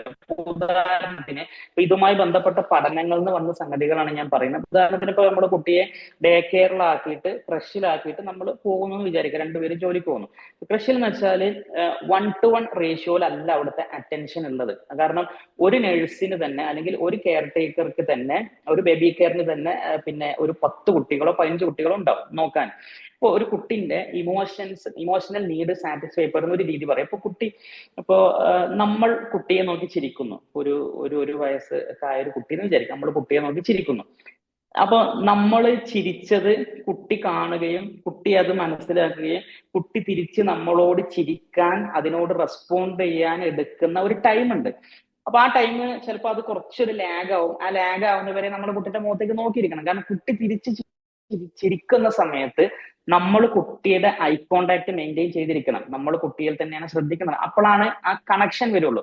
ചിലപ്പോ ഒരു ഡേ കെയറിലായ ഒരു കുട്ടി പിന്നെ ആ കുട്ടിയോട് ആ ഡേ കെയറിലെ ആ നഴ്സ് ചിരിക്കുന്നു, ആ ചിരിക്കുമ്പോൾ കുട്ടി തിരിച്ച് ചിരിക്കാൻ എടുക്കുന്ന ഒരു ചെറിയ ടൈം ഉണ്ട്. ആ ടൈമിന്റെ ഇടയിൽ ചിലപ്പോ ഈ നഴ്സിന്റെ ശ്രദ്ധ മറ്റൊടുക്കലും പോകും. അപ്പൊ ആ കുട്ടി ചിരിക്കുന്നത് ഈ നഴ്സ് മുഖത്ത് നോക്കി കാണുന്നുണ്ടാവില്ല.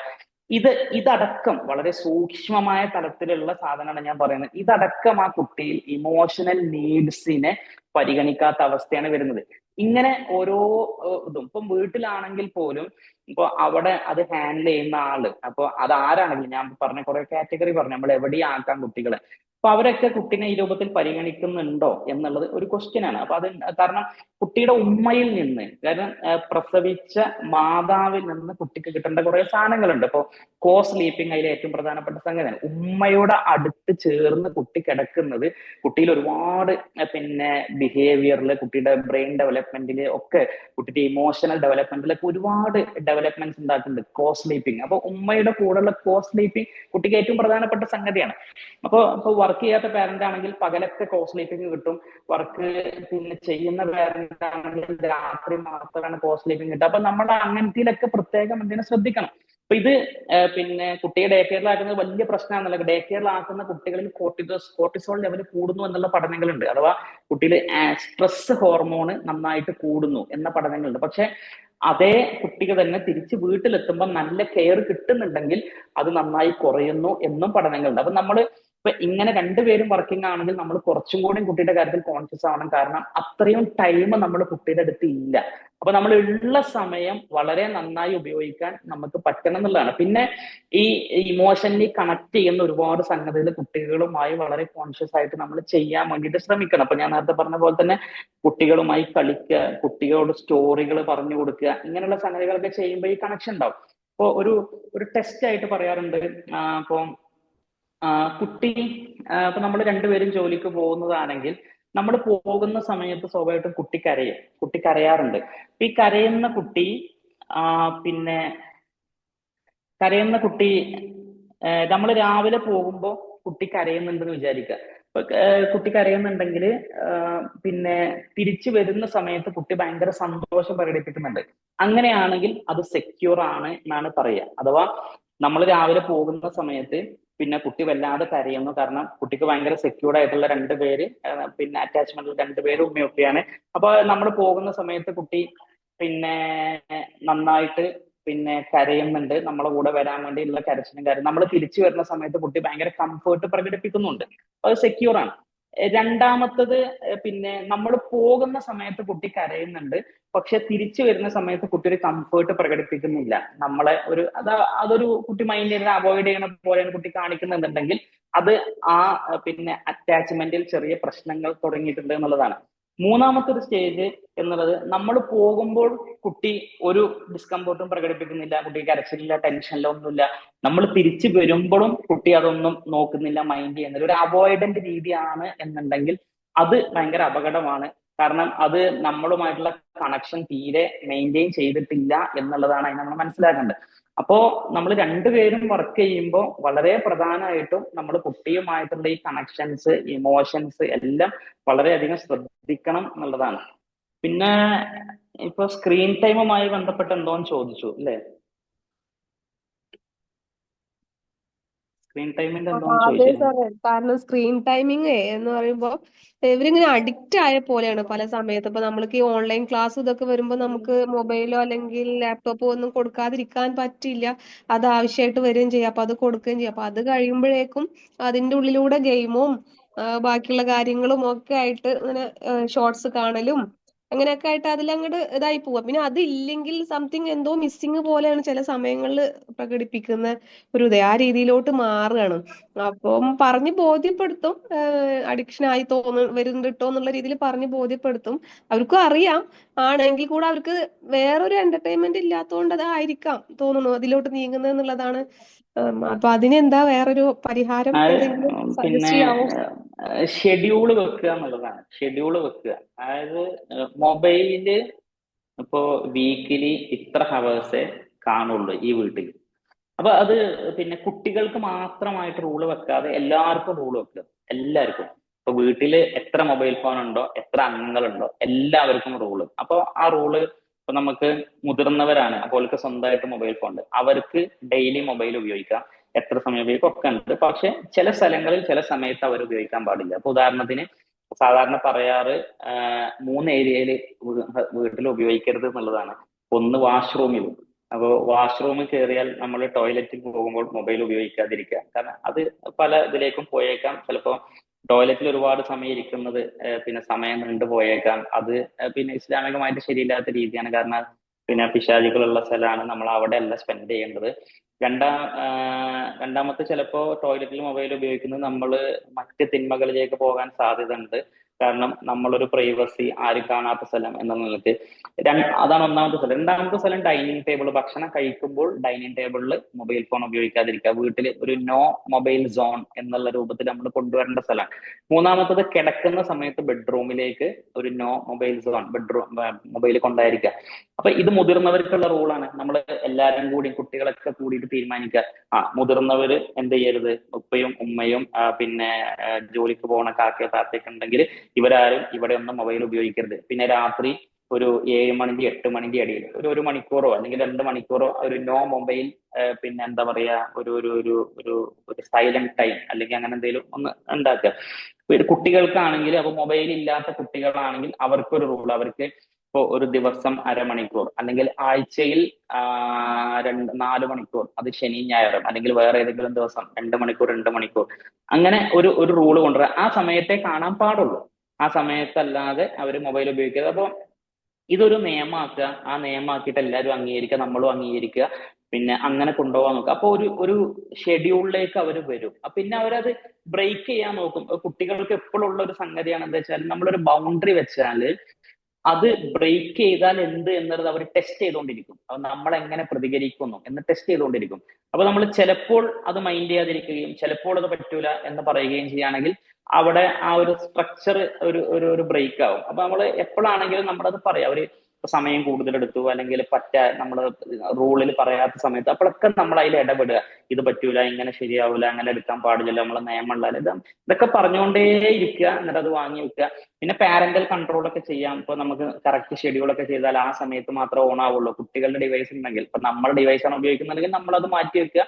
കുട്ടികൾക്ക് അറിയാത്ത പാസ്വേഡ് വെക്കാം, ഒക്കെ ചെയ്യാം, ഉപയോഗിക്കാൻ പറ്റുക. ആ സമയത്ത് മാത്രം ഉപയോഗിക്കുന്ന രൂപത്തിലേക്ക് തന്നെ അതിനെ കൊണ്ടുവരിക എന്നുള്ളതാണ്. ആ ഷെഡ്യൂൾ വെച്ചിട്ട് പോകുക എന്നുള്ളത് തന്നെയാണ് അതിൽ ചെയ്യാൻ കഴിയുന്ന സംഗതി. അങ്ങനെ തന്നെ അത് കൺട്രോളിലേക്ക് കൊണ്ടുവരും. പിന്നെ അവർക്ക് ക്ലാസ്സിനും ഇതിനൊക്കെ കൊടുക്കുമ്പോൾ പിന്നെ എങ്ങനെയായാലും കുട്ടികള് അവരുടെ മൈൻഡ് പിന്നെ മറ്റിതിലേക്കൊക്കെ ഡിസ്ട്രാക്ട് ചെയ്ത് പോകും, മറ്റു സംഗതികളിലേക്കൊക്കെ പോകും.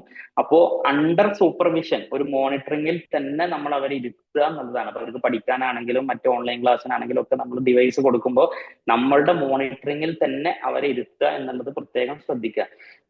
അപ്പോഴൊക്കെ നമ്മൾ ശ്രദ്ധിക്കേണ്ടത് നമ്മളുടെ ഇമോഷൻസ്, നമുക്ക് ദേഷ്യം വരാൻ പാടില്ല എന്നുള്ളതല്ല, നമ്മൾ ദേഷ്യം വരുന്നുണ്ട് എന്നിട്ടും ഞാൻ കൺട്രോൾ ചെയ്യാണ് എന്ന് തന്നെയാണ് കുട്ടിക്ക് കിട്ടേണ്ട മെസ്സേജ്. എനിക്ക് ദേഷ്യം വരുന്നുണ്ട്, പക്ഷെ ഞാൻ കൺട്രോൾ ചെയ്യാണ്, അതുകൊണ്ട് ഈ പരിപാടി ഇവിടെ പറ്റൂല. നമുക്ക് നല്ല രൂപത്തിൽ തന്നെ പറയാം, ദേഷ്യം ഉണ്ടെങ്കിലും നമുക്ക് പറയാം ഇതിവിടെ പറ്റൂല പിന്നെ എന്ന് നമുക്ക് ആ രൂപത്തിൽ തന്നെ എന്ത് ചെയ്യാം, പറയാം. അപ്പൊ അങ്ങനെ തന്നെ നമ്മൾ പറഞ്ഞ് ശീലിക്കണം എന്നുള്ളതാണ്.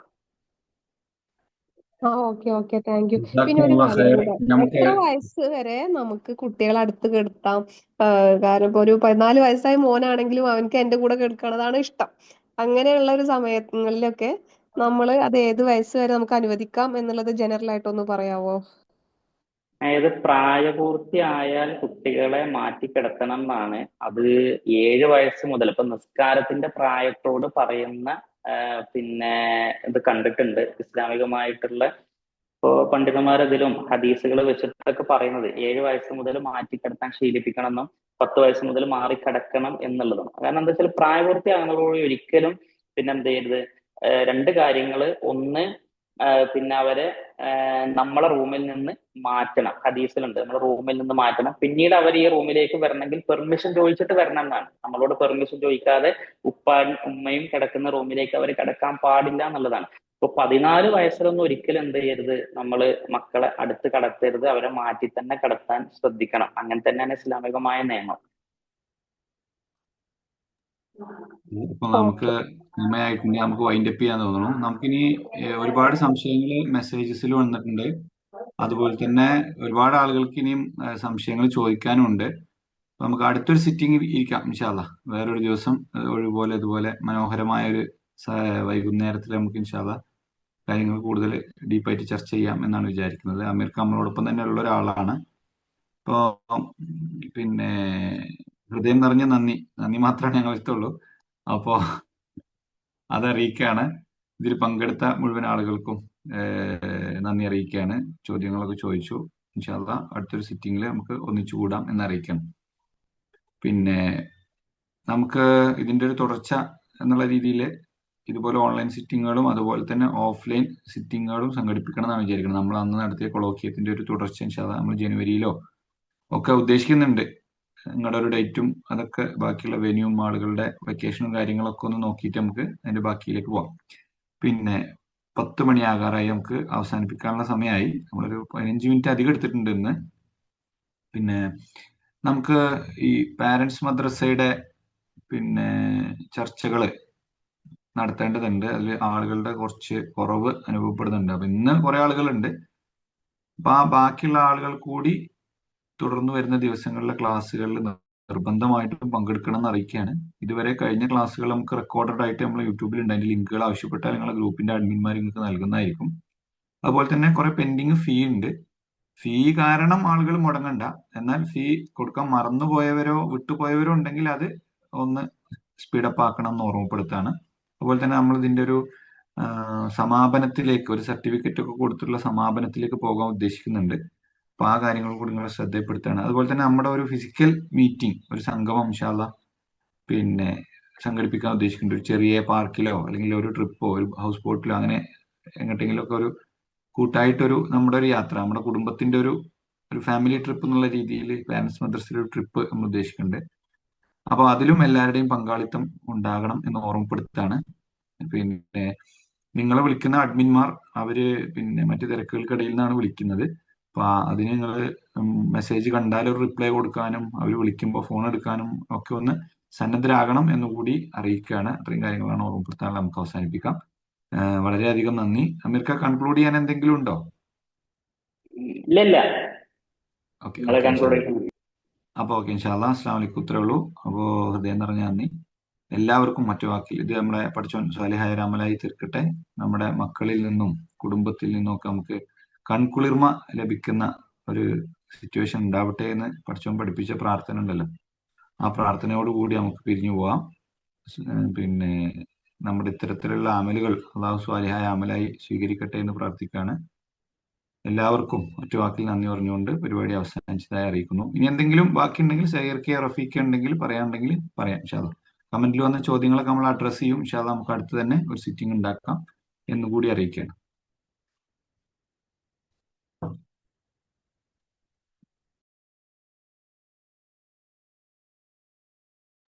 ഒന്നുമില്ലെങ്കിൽ നമുക്ക് അവസാനിപ്പിക്കാം അല്ലെ? ശരി. അപ്പം